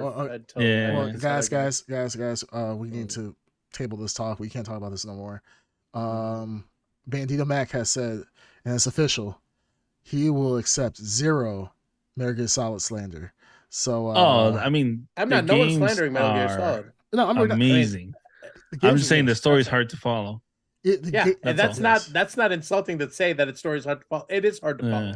Very hard to follow, and that's the thing that sucks about it, is that like it's so deep in politics as well in the world, that it's just like. Yeah, you can sit there and learn, and then there's so much lore that you can read as well. Not just outside of actually what you can play in the game, but that you can read as well. Is absolutely mind-boggling, and I just choose not to. I remember when I played Phantom Pain, they would be start talking about shit, and I'd be like, X. Yeah, X. Let's just go shoot some guards. Let's shoot some guards. Let me see what I can see visually. After that, I'm like, yeah, I'm done. You get, because now, I mean, what was it? Metal Gear Solid 5? You have vampires and shit. Nano vampires. Naomi came back. 5 had vampires? Yeah, remember that one guy who he had nano machines in him, and he couldn't die. A lot of them have nano machines, and that's what I'm trying to think who. No, he was like specifically like a vampire, and like he was all into like pain and so forth. He used to put his knife right in front of his crotch. What's his name? I forgot. That's fine. I'll Google nano vampire. I think it was. No, it's not 5. It was Metal Gear Solid 4, I think, and he was Vamp. Yeah, that's his name. It was simple. Yeah, Vamp. Oh, Vamp. Yeah, and Naomi is and that guy. Yeah, he ended up. Naomi ended up creating him, and then she ended up killing him as well afterwards. Didn't he like dance or something? Yeah, he's a dance. He spin. But we don't have time, Dave. This is a slippery slope. This is we're definitely. This is I would like to talk about, but this is a slippery ass slope. Well, we could talk about it when Metal Gear Solid 4 comes out. Don't want to talk about Big Boss or Revolver Ocelot or or the like I was gonna bring up the sniper in 3 that if you just hide long enough he dies of old age. You know what I'm talking about? Well, they say the age or whatever. Yeah, there's like an old sniper. The character is ridiculously good, but if you just wait it out, he will die of old age. I remember he's Bandito Max says the end. The end, that's the name. Yeah. Can't you also kill the end? They said at one point also. That's another way. Like if you plan it just right, you can like snipe him, and then you don't have to face him. Guys, I did it. I did it. I knew it was coming. I did it. I knew it was coming. He's like, yeah, I go ahead and actually beat the game. Went Yeah. And wasn't there flawlessly. also a politician that was all roided out too in one of the games? That was I in don't know. Vengeance. Was that Vengeance? Yeah, Vengeance. I think it was the president, right? Was he a It president? wasn't or- the president, yeah, where it was he's a- like in a suit, he takes it off and he's like yoked. Yeah, Senator Armstrong. Yeah, Senator Armstrong. Yeah, he's fucking Senator yoked. Armstrong. He's fucking yoked as shit. He literally tossing you around and shit, like bitch slapping you. Yeah. But Oh, there hey, you go. Yeah, see, Bendito Max said it. You can kill him in the beginning when someone wheels him out. So like, Metal Gear had all those cool things where you could alter the gameplay if you Yeah. were kind of creative. Yeah. Yeah, that American Solid. Remember, guys, I want to be here all night talking about American Solid, which I mean, I would enjoy it, but I'm game for it. remember American Solid 3 or American Solid when it first came out? Mm-hmm. Yes. How fucking of an amazing game that was on PlayStation. That Yeah. was like literally Just the opening It is was the first burnt time into my mind. The first stage yeah. where you're The first sneaking stage, around yes. outside in the snow. Snow, yeah. You not, look not you- just that, the presentation. Like it was the first time I Oh. attributed movie cinematics to video games. Yeah, Absolutely. It's the first time I've experienced that. it was Remember like- the creativity. Remember the guy that you had to switch your control port to the feet because Yeah, he would read all your inputs. Psycho Mantis. Psycho Mantis. Psycho Mantis. That was God such damn. he could read your memory Yeah. card. Oh, you played. Yes, yeah. Did it You guys- also have, or was that later, where if you played it too long, the game would give you a hard time about it? I think Yeah, it, no, it wasn't that was one. Not, American it Solid. was Sons the of Liberty. second one, Sons of Liberty. Yeah. Yeah, Sons of Liberty. Yeah, because I remember Right. like I would, when I would just play like hours on end, just keep on playing. And yeah, the thing's like, don't you think you should Should take a break? Yeah. Go outside, get some air. Yeah. the chief or whatever is like, what? Yeah. Mandel Max says, "Did you guys get the demo from Pizza Hut?" I remember getting the demo. I forgot where I got No. it from. I wish And it. I remember you can only play up to a certain point. And this is me just being a stupid kid thinking like, oh man, I could be able to game the system because I used to hear the people. Yeah, we used to talked say, about this. Yeah. Yeah. Guys, Oh, the game, the whole guys, game, yeah. they just lock it away. Darkseid, do you know about this? Yeah, guys, I did it. Yeah, I like the whole game out of the demo. I did it. He was that guy. Yeah, I did it. I was the guy you heard about. But no, I first time I played Metal Gear Solid was out of a demo disc. Again, we're going down a road where we could talk about this. Like, I want to talk about like PlayStation demo disc because it was such a cool fuck PlayStation demo disc. Oh, This is not a whatever, Metal demo Gear disc. pod. Yeah, this is not Metal Gear Pod, guys. We're gonna talk every day. We're gonna just talk about Metal Gear Solid. Mm. That's the Metal only Gear thing Solid, true. That's the only thing we're ever talk about ever again. Or how you can use cigarettes to detect the lasers. Yeah. Yep.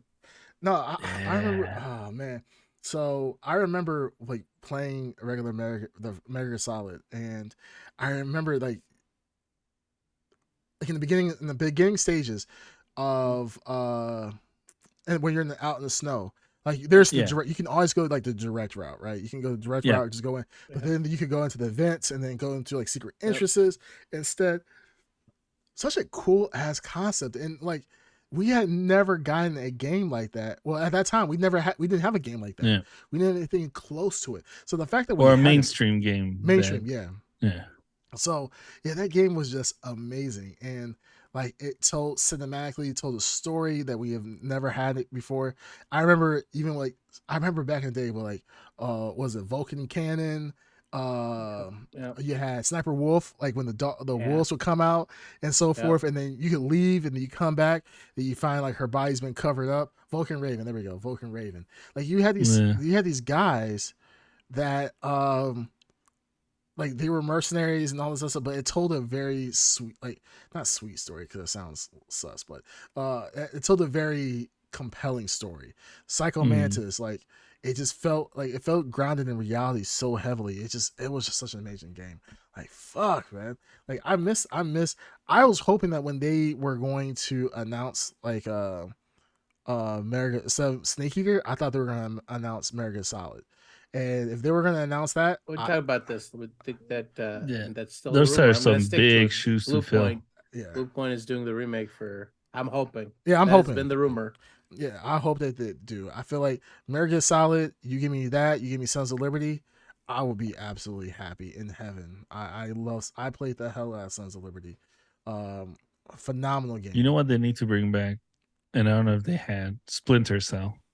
Speaking of guys sneaking into buildings. Talk about Yeah. Ubisoft. I mean, Fuck. isn't it Ubisoft? Yeah, I think it's. Is it? No, Is Ubisoft Ubisoft was Splinter not. Cell? No, Splinter Cell was a PlayStation exclusive. What's the PlayStation?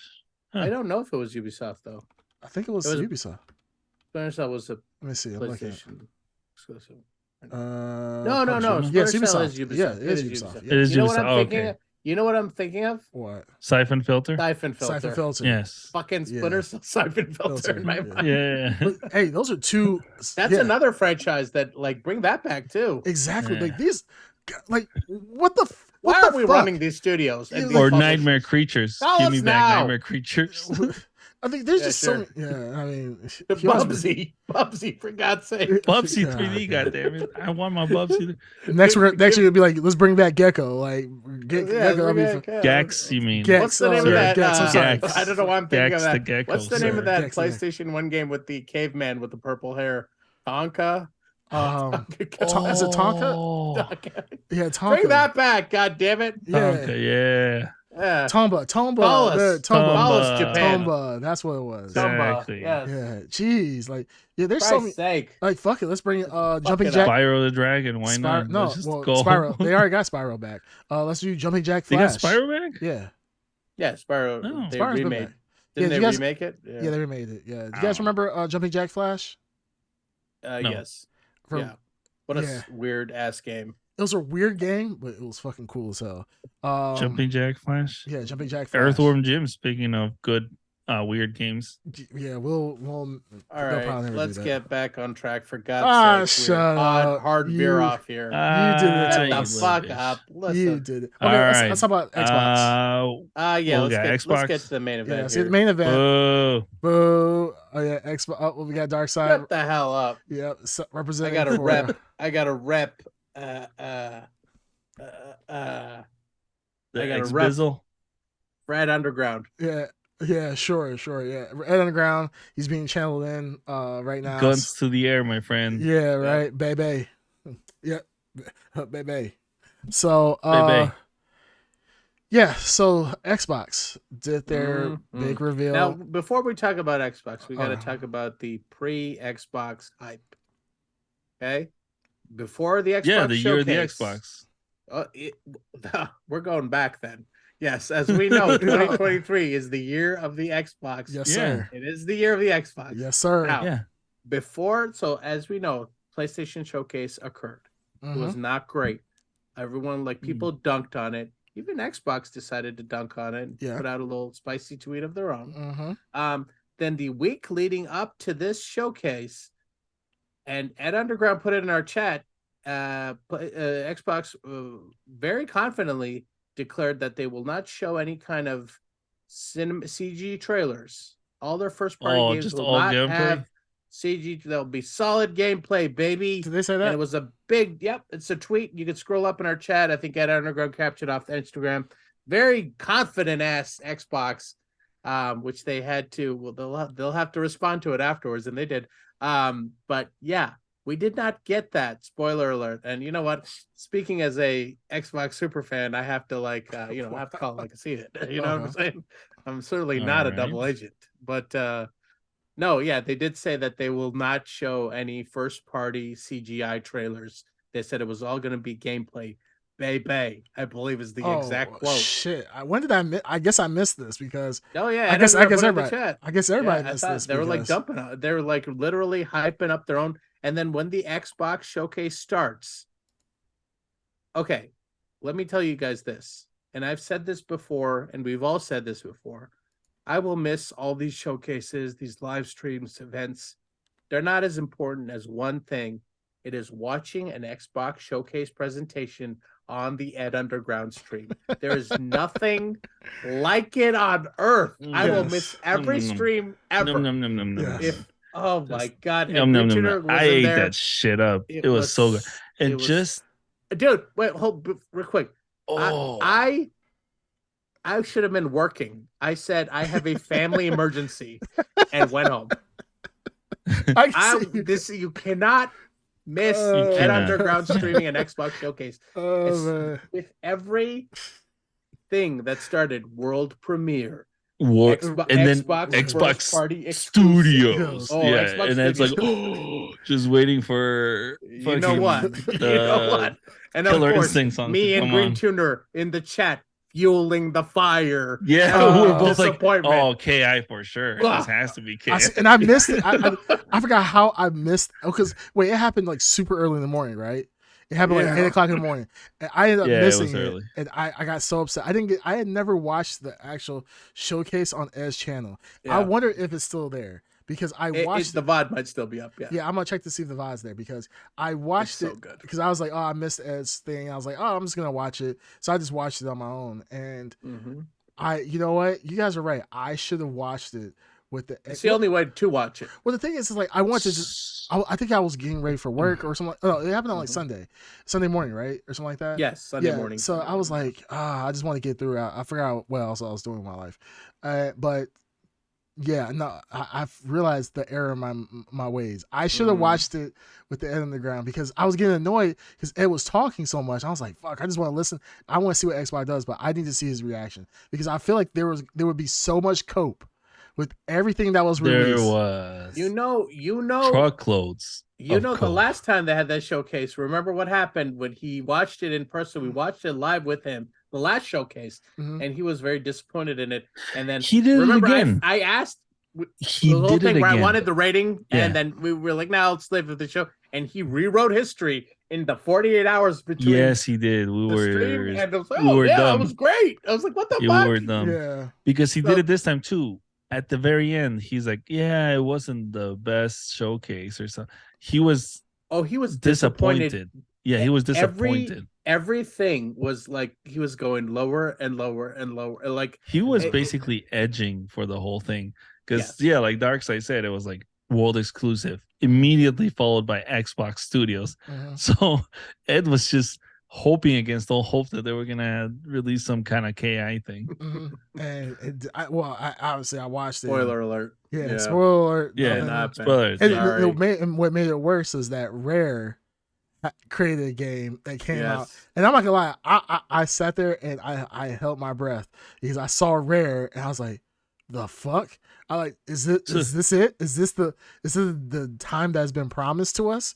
And then when I saw it wasn't, I'm not gonna lie, I had a big smile on my face. I was like, thank goodness, because if KI had been, I think we all want Ed to get his KI moment. I think we want it. We want it. Right? I just don't want it right now. I want him to suffer. I want him to be sad because I want him to hit rock bottom, and when he has nowhere else to go, he's starting to think. He's like on the website, Sony's website, buying a PlayStation.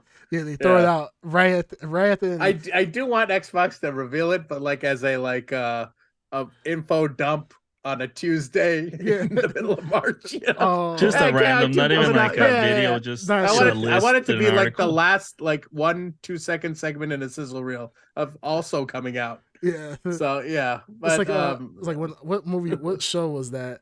I was watching something trailer. The best would be 1 second of a the show. reveal is in a crawling text underneath the screen as the show's going on. Oh, really fast. So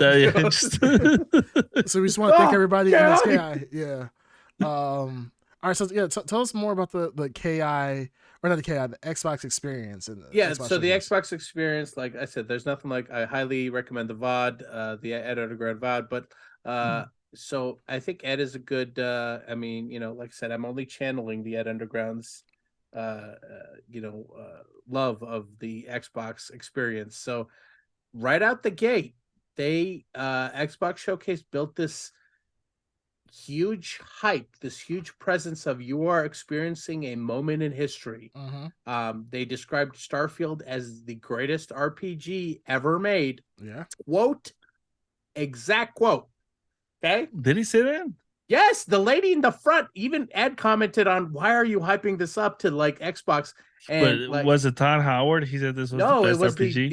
It was a female presenter in the beginning. We're gonna have to go find the clip of it, but she literally introduces it as at welcome to the Xbox Showcase. We have great games to show you, and then she says, and we'll end it with the greatest RPG of all time, and there's this Oh like no. music like upswell, and it's really good. The presentation rock solid, but the level of hype for like I'm watching it going like, what are you doing? Why are you doing this to yourselves? Like No. Xbox, Todd Howard, what? Oh We know no. you, Bethesda. Why are you doing that? Anyway, so but yeah, no, the showcase, everything they showed, of course, the Ed Underground has his KI disappointment level, which is there, but Mhm. everything they show is slowly like not hitting. Starts with Fable, right? Right. Great. Open up with Yeah. Fable.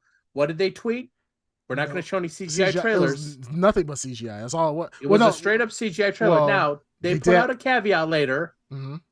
that in-game cinematic doesn't count as a CGI rendered Oh my trailer. god. Yeah. But I will call bullshit on that. It looked as the most It is CGI bullshit. trailer as I could see for Fable. Yeah. It seemed like everything No, was that's a CGI. trailer. That's a That's for CG sure a trailer. It was CGI trailer. well. Yeah. No, they had to. So I'm giving them the benefit of that. I don't know how true this is, but that fight scene between the little chick and the giant, it seemed like for a second it might have been like an in-game sequence. I'm sure that's in the game. That's Yeah. in the game. Yeah. Yes. But it was stupid though. Absolutely stupid. It was yeah, it was not it didn't do it. Yeah. I mean, like, you know what I It mean? was like we waited years for this. There was some disappointment on Fable. I'm not gonna lie. When I saw that trailer, I was like, damn, like I'm tired of this guy talking. Like I'm really sick. What made me happy that I watched it, like I watched it at first like at regular speed, and then I was like, I'm really getting tired of this guy talking, and I'm just hitting like fast forward, and then I'm like, okay, let me stop because he's talking for a while, and then I'm just like, this is Fable. This is what we've been waiting for years. Was a CG trailer telling us that Fable is coming when we already had a CG trailer years ago saying Fable is coming. Fable's coming. That's what I was gonna yeah. say. This is the second CG trailer. Yeah, and I don't think they even put a release date.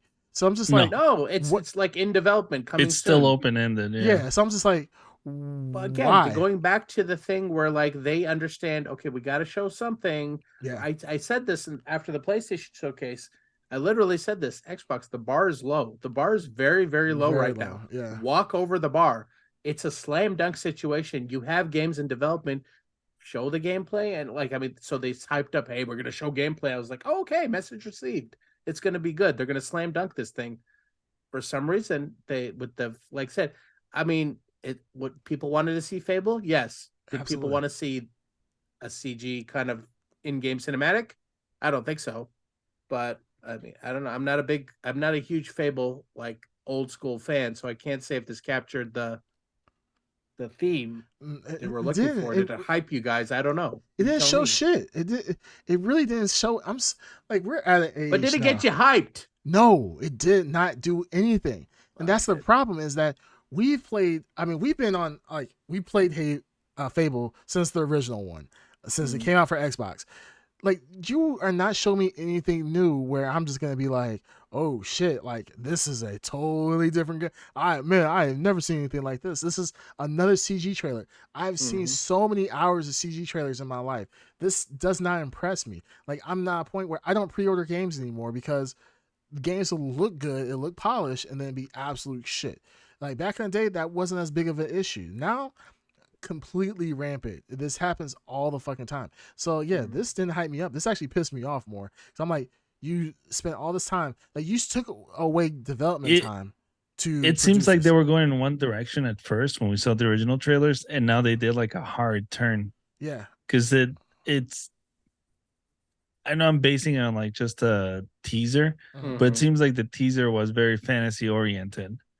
And then this one is so like again, I will defer to you guys on this. I've saw that criticism a lot online, and again, I'm not an old school fan, so I can't speak to it. But yeah, still love those games. Yeah. So I saw that criticism that this is leaning way too much into that flowery fantasy or something. Yeah, I don't know what that means. So is that the original game is not so much like this, or well, the original game is still like a fantasy type game. It's a fantasy, a more approachable fantasy game. Yeah, it's like think of real life, like a real life. Think of like real life, like you're in a fantasy world. So think of it like you're in. So they take it a more modern approach to a fantasy. Yeah, so think of it like it's more modern fantasy, where Like, yeah, you still have your enemies and so forth. You still have your magical creatures and this, that, and the other. But it wasn't like it almost looked like this is a Jack and the Beanstalk type of situation where you're dealing with giants It's like literally that. what, yeah. Yeah, it's just like So it's what. not okay. It's just kind of weird how they're going about this, and my criticism is not much on that. I really don't care on that front. I just care the fact that why are we once again just getting a trailer for something? I'd rather them not even say anything and not show anything than to give us another CG trailer where it's like, this is Fable. But And it it's goes just, back to them. They have to show certain things. Like, well, I the thing mean, you is, know what I mean? they talk. They The have problem is that Microsoft talks shit when they shouldn't have talked shit. They should have kept their damn mouth shut when Yep. PlayStation put out the third party stuff. All Yeah. Microsoft had to do was say, "Hey, we just need to do the exact same thing and keep it pushing." People are Mhm. already going to buy their consoles. Like, that's not Mhm. like, you're not at this point. People are going to either buy your consoles or not. People are going to buy a PlayStation or not. Really, the console war in of itself, like the consoles itself, are not the problem. It is, well, it actually kind of is a problem, but we'll talk about that in a second with Starfield. But the problem is now more of the Yeah, we will. ecosystem. Do you want to talk about Game Pass or you want to do PlayStation Plus, whatever? So at this point, like, you're not really, you don't have to really sell people anymore on your console. People are either going to choose one or the other. It's kind of, the decision is kind of made. Like, all the information is already out there. Like, nothing. This showcase was not meant to bring anything new where it's going to be like, oh my god, like, I have to buy a Game Pass. I got to get the Xbox because I got to get that Game Pass. It wasn't really, that wasn't for this, but they did the exact same thing Microsoft or Sony did, where they dropped the ball, and they, like, the showcase itself wasn't that bad. It's the information that came out during and afterwards that made it that much That more made it worse. worse. Yeah. Much worse. Yeah. Hold on to that because I Yeah. know where you're going with Okay, that. I'm That holding is- on to that one. Yeah. So I What else mean, we got? okay. So Fable. Okay. So Fable. I'm gearing this experience around the Ed Underground. So the next thing that would have hit his Forza. Hellblade 2. Yeah. Sensuna's Oh, Saga, right? Okay, so yes. again, Hellblade 2, yeah. Ed perked up like this is his moment, and I put in the chat dollar store God of War, so I was trying to get him a little bit. Yeah. I was assuming falsely that okay, this is going to be a gameplay trailer and it's going to be like a sick action trailer because they haven't shown anything for this game. Well, they did. Right? But see, the thing is, they showed a action portion. They showed a CG trailer before. Well, no, they showed. I thought they showed the action portion a little bit. This time? Not this time. Last time. Last time they did. Yeah, yes. they showed a little bit of gameplay. This one, yeah. I think. Well, I think this is. I think this one in game. I died of boredom. I waited for something to happen in this trailer. Is this how you sell a game? Like, I mean, I felt bad for the Ed Underground because I knew this was his. Like, all right, guys, settle down, strap yourself in. This is what This is Hellblade on the Xbox Series X. Yes. After years of hype, I know what I wanted to see. I'm not even a fan. I know what I needed to see. Right. Did I see it? No. It was just. I know this game is like story driven. I know that, but there's got to be something like appealing about the action, and I know it's an action game. You know what I mean? Right. Have you played the Sinus Sacrifice, the first one? Yes, and there's action set pieces in the game. You sound just like the Ed Underground right now. Yeah, Green Tuner. No, I know. I know. I'm saying it is action oriented, cool. but it's very like time based more than anything. Well, it's just about timing, like blocks. And show that then. shots, show that. Yeah, I agree. Fine, I agree. No. I'm not arguing against you. Yeah, that's what I'm saying. They should have showed a little more of those segments. Yeah, show something. Well, Ed Underground thinks like this game is like the deepest game of all time. He's like, this game is so awesome. Like, it's such a psychological thriller, and I'm just like, okay, that's cool, whatever. Look, I do recall that the writing in the game was good, and I like the personality of the character, what they're going through. They captured something uniquely and interesting. Yeah, but like, it's still a game at the end of the day. You got to sell it, right? So, like, I mean, I just was shocked at like how could you put that out as your sell? You know what I mean? In the Xbox showcase. After your first trailer, this is where you're going to show? Like, I don't understand. So, of course, Ed also in real time had the same reaction, and it just like brought it down a little bit more. And then every other, like, I mean, I got a list of stuff they showed. I mean, there's some interesting stuff. Like there's a South of Midnight that looks really interesting, but again, it felt like a CG trailer. I don't know if that was gameplay or not, but it looked interesting. But I don't know what that game is. But it didn't really move the needle for me. Do you guys see anything that I'm going through here? I know I'm going through it too. I got here's the other thing. Like it feels like Atlas sponsored half the damn showcase because they had like 4 games they showed. Huh. Well, I was gonna say Microsoft's Flight Simulator looked really good. Is that like I know people personally who play that and they absolutely love that game, and it did look very clean and polished. I thought that looked really good, so I was like, you know what, kudos to you, Microsoft, for that one. Outside of that, the only other game that I was like, this looks relatively decent, looks good, is Cyberpunk 2077. Now I know Cyberpunk in of itself is going through a lot of shit right now, and there's a third game as well. When this, I think this will let me err on the side of Ed Underground. Oh, it's gotten better. It's gotten better. Yeah. And it has. There's, in his defense, it has gotten better, and I just think that I don't know. Maybe maybe there's a lot of people still play it, so I don't know where the audience is on Cyberpunk. Well, definitely the Keanu factor is a big part of the appeal here. Yeah, and then now you got Idris Elba in the game. Yep. To be honest, it looked good. It did look good, story wise. Like the whole cinematics. I'm assuming those are in-game graphics. They looked good. It's compelling of a story. And if I was watching that, with the music and everything else, would that convince me to try out a game, especially if I'm looking for a really good story? Absolutely. That was a good trailer overall. And what we've seen this before happen with Cyberpunk, where they do a trailer and it doesn't pan out. So, I mean, you got to take it with a grain of salt. But so there was that. Payday 3, I like that. I thought Payday 3 looked like something out of Wii U era. Like, it would just look, it just look like it looks the same. Like, it almost looked like Payday 2. It has the same type of feel. Nothing. But I feel like that's just maybe that's just. And what did they do? What is Payday like? Is it Payday 3? Sorry. It's just a heist game, right? Yeah, no, I know what Payday is. What is this doing that's different than Payday 1 and 2? I didn't see anything like, oh, okay, that's a massive I don't departure. know. I haven't played Payday 2 in such a long time. So if you told me this was Payday 2 DLC, I would have been like, okay, looks like Payday 2 DLC. Yeah. I didn't really like it. Felt like nothing to me. Yeah, I can understand that. You know what I'm saying? I was just saying, like, I'm not saying hype. These are just games I was like, okay, these look decent. Yeah, and interesting. Yeah. And I'm gonna have to like jump all the way to the beginning. But which was that game? There's a game at Summer's Game Fest that reminded me of what's that like multiplayer arena game that was really popular? Oh yeah, back in the day. Yeah, For Honor. It looked not For Honor. Oh, Quake. Quake. Yeah. There was a game that reminded me of Quake where a guy was like frantically going around like disintegrating people with his hands. Oh yeah. So Avowed? What was that game? Was it Avowed?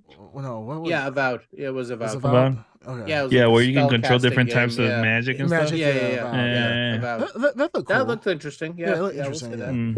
But okay, I feel like we're tiptoeing around what the main event. Oh, well, what are you talking about? The main event. We don't want to talk about Fallout. That's it. That's all that was in the no, we know thing. We know Fallout 76. We already know the drama. City Skylines 2. Come on, the bangers. Yeah, the bangers. Yeah. I mean, that's it.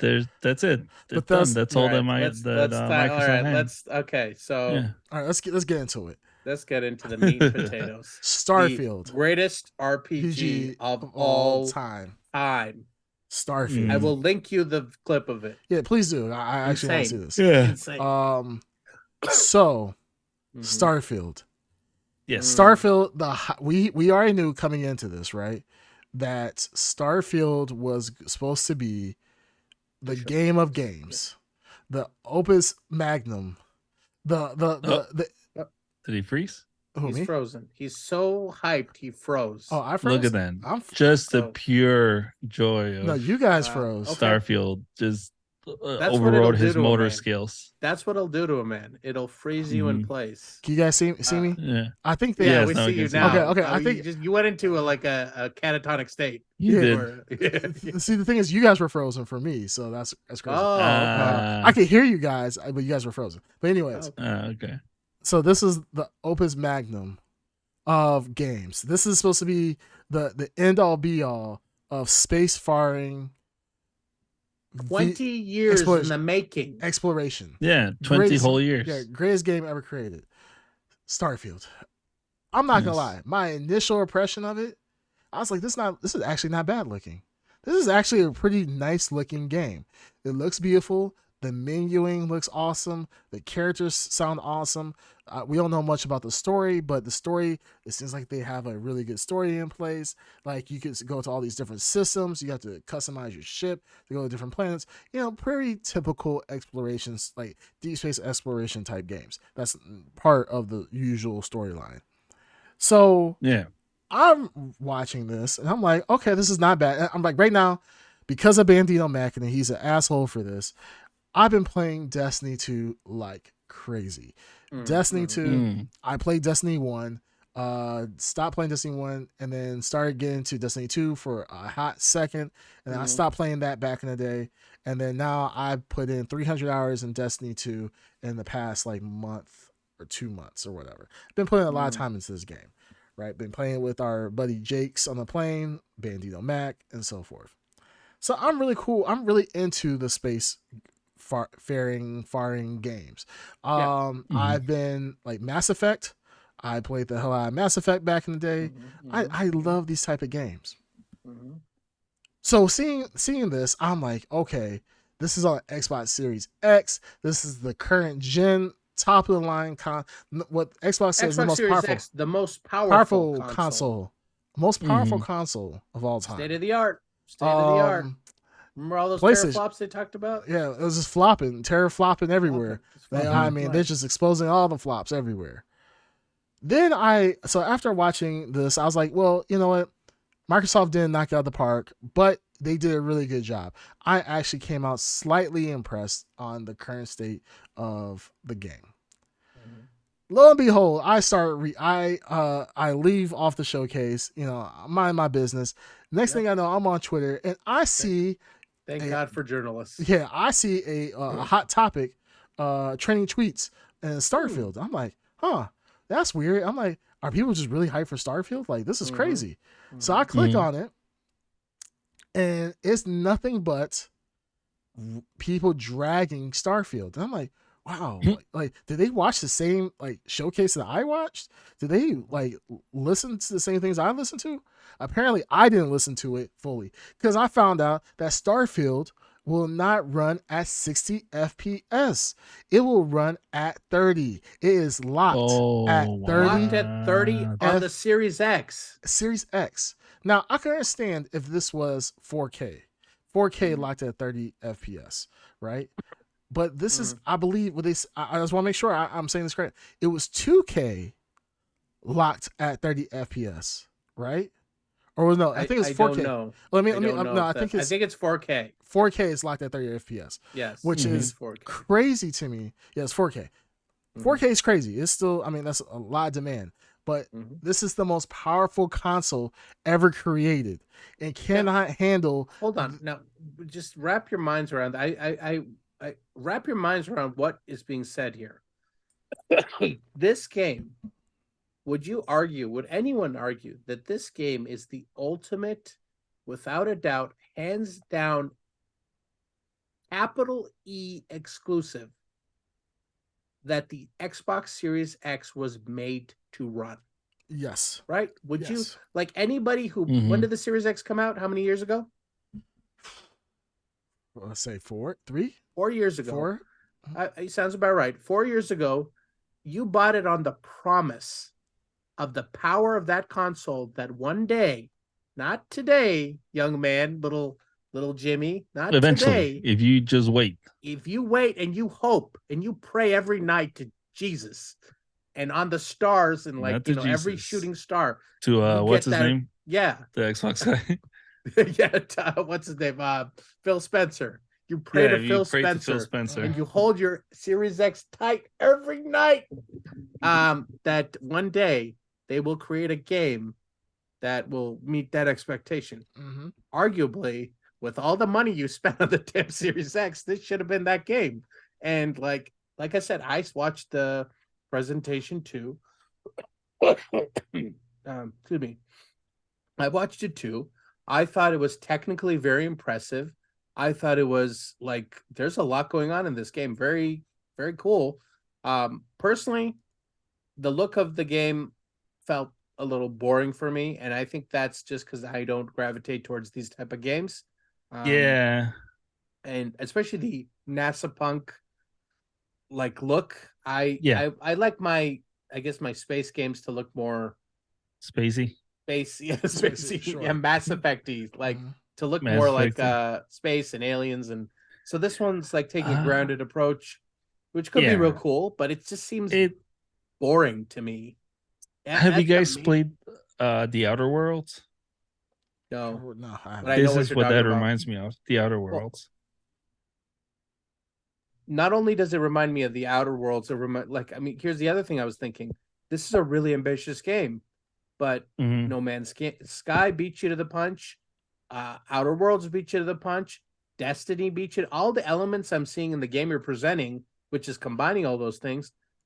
It's really cool if this game came out, 5-6 years ago when it would have been truly innovative and new. Now it just seems like a big, dense version of what we've already experienced in other games.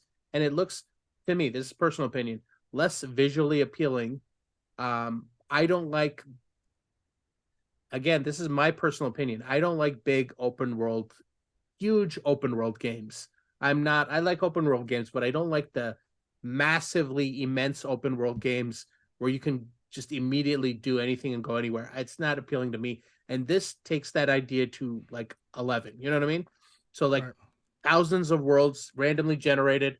That doesn't, like, again, this is very personal opinion, doesn't appeal to me. So I can't speak to that. But going back to the game, yeah, it didn't feel that innovative, or it just looked very polished and very dense and very It like, was obviously just like a trailer. That's all it was. yeah, It was like a Yeah. very obvious stage well, trailer just no, I showing would say you. it's more than a trailer. I think they showed a lot. They And showed they a got lot, into the yeah. You mean deep, the they when went he deep. started shooting those people at the gas station or where the hell that was? Gas station? You talking in the base, like in the ship, right? Yeah, in Oh, the base. Yeah, Yeah, yeah, yeah. where it switches from like exploring to combat. Mm-hmm.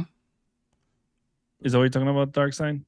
Uh, I was talking about generally overall. I think overall is my opinion is where I was saying. Like, I know Yeah. there's a lot of different aspects, like the space flight and the space combat and a lot of the customization. There's a lot. It's like I said, it's a very dense game, but it doesn't look generally appealing to me.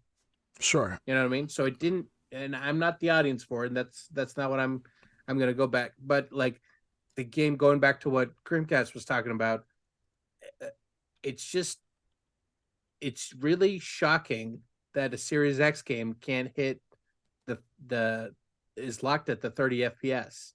Yeah. It's such a crazy in today's modern age, like where you have the most cutting edge game of all time, Mm-hmm. which it is, right? Mm-hmm. Yeah.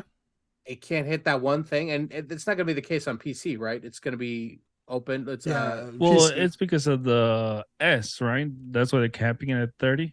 Well, no, they said the reason why they cap it at 30 is because they know from this is I guess chief developer, chief manager, whatever his title was.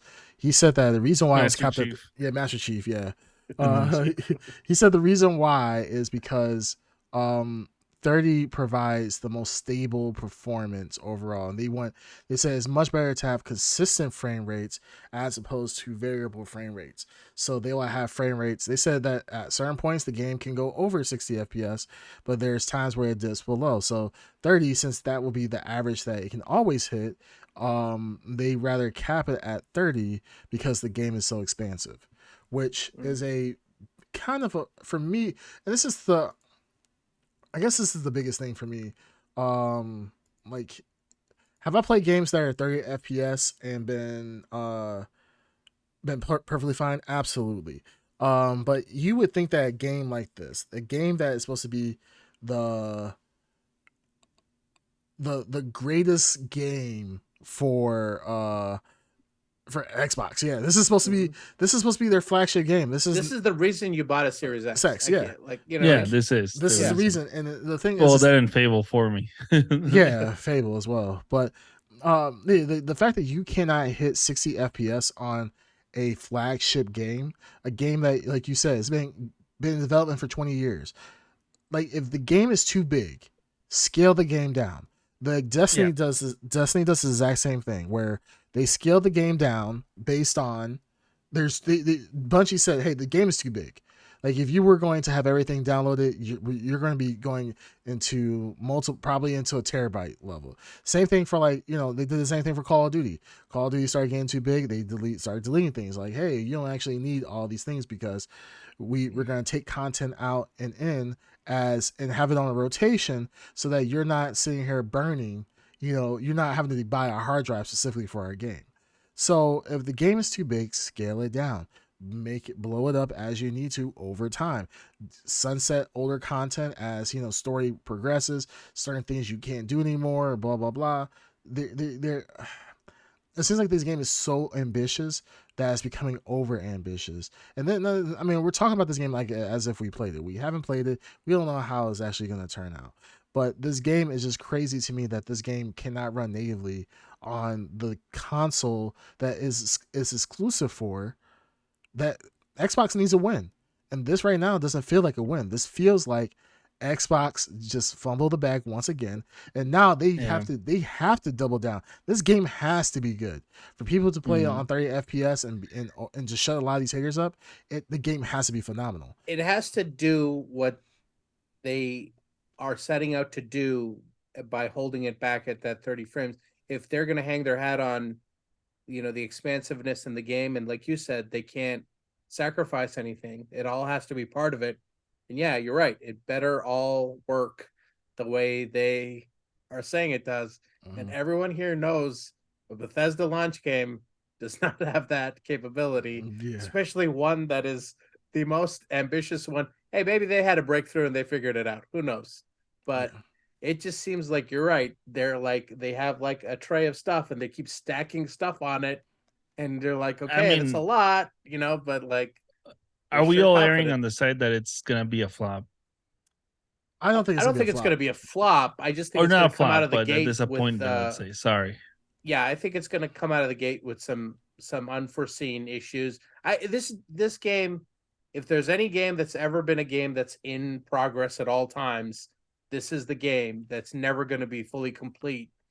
But it has to come out. It has to come out. Yeah, this reminds me, like, game wise. I think I talked to you guys about this before. Of like Steam, they have what did they call it? Early access. Oh no, sorry. Yeah. Early access. And early access, a lot of developers abuse the shit out of that, right? So they'll say, hey, do you want to get access to our game? It'll be early access. You pay full price for it, but we're gonna make updates to it. And that game stays in early access for years. And then you're just paying for an early access game because the developers are constantly adding to it. And then they can always say, hey, this was early access. When things break, this is early access. So this kind of feels like the same thing with what Starfield is doing, is that I feel like Starfield is going to come out, is not going to hit the mark, and is going to be constantly updated. Now, a lot of games do this. Like I said, Bungie, I literally listened to like a 2-3 hour video on the development life of Destiny 2 or Destiny to Destiny 2 and up to the current season, pretty much, or current DLC. And they're talking about, the trials and tribulations. Now, Bungie, a studio, when it comes to first party games, is legendary out here in these streets. People respect Bungie for its first person shooters, like obviously Halo. If they can make a mistake, like with Destiny 2, there's at one point Destiny 2's player base, because things were going so bad that Destiny 2 was, they said they only have 5 weeks left. If people were leaving the game at the same rate for the next 5 weeks, they would lose. Nobody would be playing Destiny. They will go from having hundreds of thousands of players online at a time to single digits or, very low thousands. So that's like, if Bungie can make that mistake, Bethesda, who has been shown to obviously keep making that mistake, I would be very scared if I was them, because Bethesda, as we saw with like Fallout 76, even with that was another game I'm thinking of. It's on the tip of my tongue. I can't remember. Bethesda's not known necessarily for putting out, at least recently, the most polished of games when they first come out. They don't. It's the engine or whatever, I think they said, because it's always like buggy. Yeah. It's filled with bugs. Exactly. So I'm really worried about Starfield, because if it's going to have a lot of issues with it, now people are going to stick with it just because. But this is Starfield is not it's not a Game Pass game, is it? I don't think it is. Day one. Yeah, that was one of the selling points. I will tip my Xbox hat to the Xbox Showcase, is they had a lot of day one Game Pass games on presentation. Starfield, I believe, is one of them. Okay, and if this is great, then people can just keep with their Game Pass and keep it moving. But it's scary that if it's not, people have to pay full price for it. That's absolutely scary. And I know Starfield's already on Steam, and people are buying that game on pre-release already. And I'm just like, damn, y'all paying $70 for a game that y'all don't even know if it's gonna be good or not. Like Bethesda has to knock it out of the park. Do I have confidence that they will? I'll say about 50-50. I hope that it's successful. I think it could be successful. I just hope that for console players, they unlock the power of the Xbox Series X and make this into a success. But yeah, Starfield coming day one.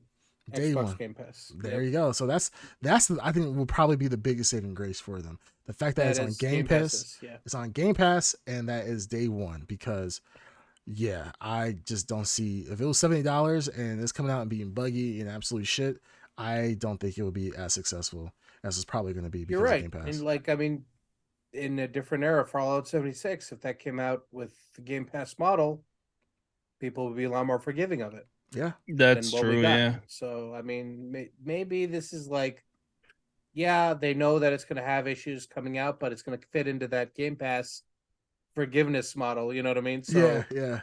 Phil Spencer, man, this man, he just be dodging bullets, because I told you, he's nothing takes. He is pretty slick at dodging bullets. Yeah, because nothing takes him down. I feel like this game could easily be a career ender for your game developer. Baby.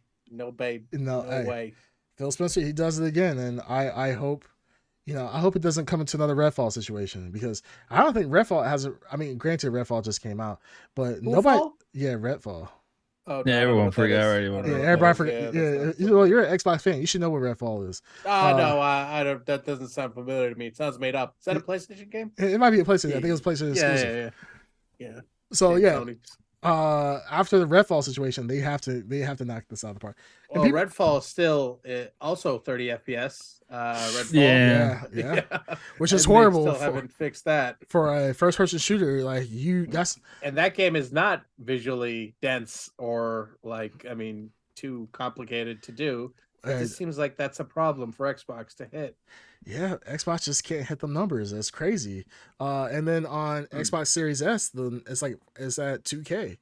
So meanwhile, PlayStation first-party exclusives have no problem hitting the 60 FPS when they're designed to do it. They do it. Yeah. Let God of War come out. Before I talk shit, let's see. Is God of War? I think it is 60 FPS. Yeah, Ragnarok. I think it's 4K, 60 FPS. I think you have to put it in performance mode. Let me see.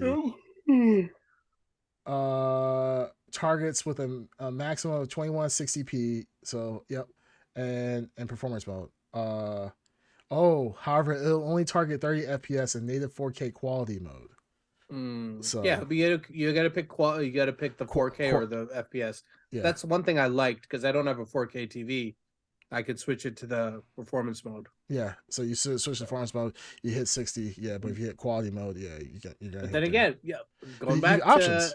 a PS5 is the inferior console, right? It is It the is the inferior console. inferior technical spec console. Yeah. So, I mean, that's what I'm saying. If I had an Xbox Series X, and I don't, Mm-hmm. if anyone does, what what was the purpose of that purchase? Because I bought a Series S for half the money you spent, and at this point, I'm getting all the stuff you're getting, buddy. Hey, you know what? I learned my lesson. Well, I Yeah. haven't learned my lesson. Well, I have, I guess. I bought the Xbox One. It was a glorified paperweight and a glorified dust holder. My Xbox Series X, because it has little holes in the top, I think when I turn it on, I think a plume of smoke will come out, and that's just from straight dust that's accumulated in the machine. It might catch That on thing's fire. not even gonna turn on at this point. Yeah, it might just catch on fire. It's crazy. Yeah, the Xbox has not gotten any love. This is between a PlayStation, an Xbox, and a Switch. A Switch has not come out with any recent games outside of Bayonetta 3. Yeah. It hasn't really came out, and I mean, obviously, Zelda. Zelda. Yeah. Hasn't come out with any games since really its launch. There's not many games I don't think I've bought any games outside of the launch, like Super Smash Brothers, Zelda, and Super Mario and Mario Sunshine and Mario Kart. Yeah, you're kind of right. There's been kind of a drought. Yeah, there's been a big drought. The fact that that's gotten more play recently than my Xbox Series X. Xbox Series X has, I literally just turned it on, did an update, I played a little bit of KI on it, and that's it. It hasn't got any play. So I mean, Starfield, come on, let's do it. And I'm not gonna lie, if I have to play Starfield, I'm playing on my PlayStation, not my PlayStation, my PC. So that's what's gonna happen either way. Either way, X gonna give it to you. X is gonna gotta be ready. Yeah, you know what I'm saying? Phil Spencer. X gonna give it to you. Yeah, right. Fuck that. You can get it on your own. X gonna deliver it to you. Yeah, I mean, it is what it is. So yeah, Starfield. I mean, Starfield. It looked fun. It looked okay. It didn't blow my mind though. It did seem like a very in depth exploration game. It just, I don't know. It wasn't like the home run I was expecting it to be. It may be because I was already disappointed. I had my expectations low, but yeah, we'll see we'll see what happens. I agree with you that Starfield. I always thought there was more to Starfield than what we ended up getting, because, like I said, Starfield, though very dense, it's a combination of games I've played before, and so it doesn't seem, even the gunplay, though faster than Fallout, but like reminding me a lot of Destiny. You know what I mean? That's what it reminded me of. Yeah, it reminded me of Destiny. So I mean, it feels like they're late to the game on the whole game. You know what I mean? So I hope it manages to get all those pieces, combine them in a cool way, not screw up, and then you have something special. So, but that 30 FPS, when you get those high action moments, is actually, I don't know. Like, it's two games. They're trying to do a lot of stuff with this game. Yeah. So maybe they know what they're doing. I don't know. Yeah. We'll see. I mean, it's not like they have a bad track record. Yeah, not at all. No, yeah. Is that sarcasm? No. I'm being serious. Like, look, what Fallout 76? Yeah, Bethesda. Well, man, 76. You're right. But with track record, the Fallout games before that, we have their track record of 1, 2, and 3. Yeah, track record of good games. Elder Scrolls. Yeah, so you know what I mean. But their track record of like busted games is also very. Yeah, it's very well. Even their good games have a lot of shit in them. So, and I think a lot of that stuff is forgiven because they offered like that scope of game that has never been offered before. Yeah, no, I agree. Yeah. We'll see what happens. I agree. I think like Green Turner was saying, like we'll see what happens. They do have a decent track record. They Skyrim. There wouldn't be 18 different versions of Skyrim if it was a complete shit game. So if it didn't sell, it wouldn't have that many versions. Yeah, so I agree. We'll see what happens. I'm hoping that it does succeed. I mean, this is the year of the Xbox. This is their time. So maybe this is the beginning of the beginning. You know, this is Starfield. I mean, especially after Redfall, Xbox needs to win. If Starfield is that, then that's awesome. They do need a win. Yeah. All Well, right. it's coming out September 6th. So Yeah, real soon. real soon we'll be able to get our hands on it, and we'll see what happens. And like every game, goes through, I don't say every game, but a lot of games like this, they go through the trials and tribulations. They're, you get on it, people get pissed off because of X, Y, and Z not working. They fix it. I'm assuming they said this game has been going on in development for 20 years, right? So Yeah, 20 this years. I, Greatest RPG of all time. yeah, this is gonna be a game that they're gonna support for a very, very long time. So with that being said, I think that even if it comes out shitty, it will get better over time. It will get. I definitely agree that it will get better over time. Yeah, It's in progress game for sure. absolutely. So, all right. So, do you guys have anything else you want to add to the Microsoft? Should we give it blurries? Sure. What are we rating? The Xbox showcase? Yeah, Xbox showcase. Yeah. Yeah, I guess it's only fair because we rated the PlayStation showcase, right? Yeah, So, we rated. Yeah. You guys go ahead. I'm not sure what I would. Okay, if I were to just watch the Xbox showcase, I would say it's probably a 6. Yeah. Out of 10. Now watching Ed watch the Xbox showcase, that was a solid, probably 9. Just getting those little micro what's it called, reactions, micro reactions in his micro face. reactions of Ed, Yeah. and then just seeing a little bit of his hope chipped away. I'm going it's to so watch good. I'm going to watch it. It's so good. After this, like as soon as we get off and we wrap up, I might watch it again. I might light a candle and really have a good time watching it. He gets bubble bath, gets going. It's like reading a good book. Yeah. Like he's like, man, this is beautiful. Like he has rose petals in the bath with the oil himself up afterwards. You see him with the bathrobe with just some champagne. Like, this is real. Actually, best spa day ever. Yeah, I would say this was a solid 5, 6. I'll say 5.5 if I'm gonna be in the middle. That's fine. Yeah, I feel like this was a showcase that wasn't absolutely horrible. It was average. I feel like Xbox should have just kept their mouth shut and just did their own thing. Like Darkseid said, the bar was low. I think Xbox barely got over it because Starfield wasn't that amazing in my opinion.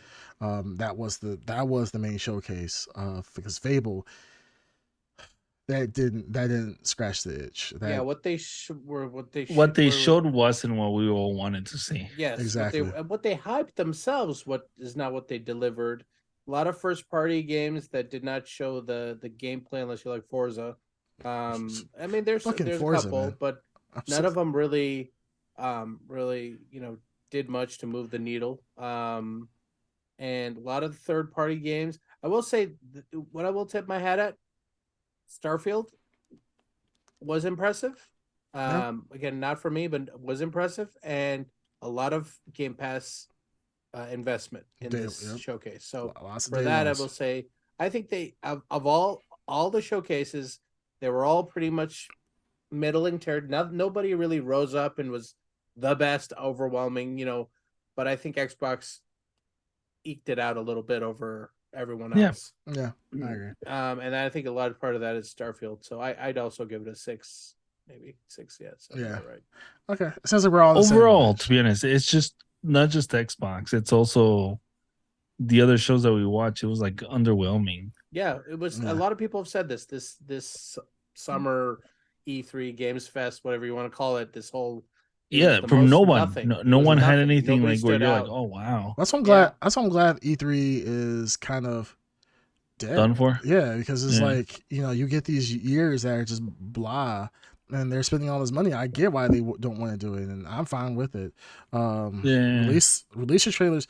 I wish they would do back in the day how they used to do, where like when game companies they would just random ass Monday. You sitting here, blah blah blah, surfing the web. You're looking at my 90-day fiance, whatever video clips, and then boom, here comes a new ass clip, or like IGN will say, oh, there's a trailer coming out for the next Dark Souls, just randomly, and then a trailer comes out, and then you're like, holy shit, that's a new fucking trailer. And then I wish they would do that instead of this whole game show. Because I feel like our showcasing, because when you do showcasing, there's an expectation that you're going to see something good, right? There's because showcases, there's been showcases in the past that have been absolutely phenomenal. And then there's showcase, like Xbox did that really great showcase when they first announced Cyberpunk. Yeah, that was good. That was a phenomenal showcase. That was really good. Yeah. Yeah. Now we just get these showcases. Like it feels like, oh, we gotta check the box. We gotta do something, and it's just like, no, I don't want to see that CG trailer. Just put out a good trailer right when the game's about to come out, or a couple maybe a year. I think you said if they don't have anything like good worth showing, don't show it. Take a year off, and I think Sony did that. Like, didn't they like take a huge break with their showcases and just do state of plays? Yeah, Nintendo did that first. Nintendo did it first, and then Sony followed suit, and then Microsoft did it as well. Yeah, that might be the way to go. Yeah, but I mean, occasionally you do need to, whip your dick out and have like a showcase and be like, "Hey, this is the, this." No, you're right. Occasionally, not like scheduled quarterly. State of plays or whatever. Yeah, there's a lot of it. It seems like this, like I'm gonna put out quarterly state of play because I can talk to the investors. Not hey, I'm putting out a state of play because we got some really tight shit to show you. Yeah. So we're gonna tell you, we're gonna show you all this great ass games that we're about to blow your wallets with, and you know what I'm saying? Like they don't do that anymore. It's just like that was the appeal of E3, right? It all culminated together. Yeah, you know what I mean? Instead you're right. I guess that's one of the pros that we can have of E3. At least you kind of knew that it was like the one big reveal. Instead of having 4 separate ones. Yeah, that's true. That's true. From each company. Yeah, I mean, it was that one time of the year. Yeah, you would see that Tokyo Game Show. There was a couple shows that you knew, like, oh, there's gonna be some bangers that are gonna come out. And like this year, it just didn't feel like that, and they feel like it was forced. I much rather had Starfield. I much rather had a Starfield demo or a Starfield trailer on August 6th, where they're like, hey, game's coming out in 4 weeks. This is what it looks like. Like, oh, fuck yeah. Like, this is what I'm looking forward to.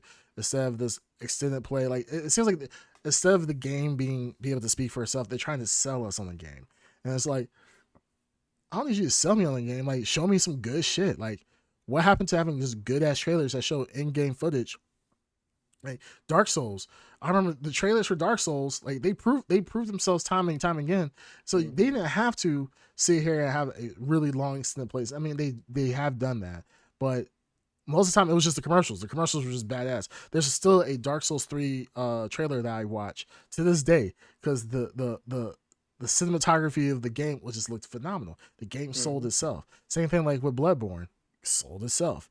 So we'll see what happens. You talk about Dark Souls 3 trailer? Yeah, there's Dark Souls 3 trailer. Yeah, no, I've seen it several times. It's really good trailer. Really good trailer. Yeah, all the trailers were really good. Yeah. And it really brought you in. And same thing for like Demon Souls. I was like, fuck, looks cool. So yeah, we'll see what happens. But I think we're all in the same impression. This eked out Sony just a little bit.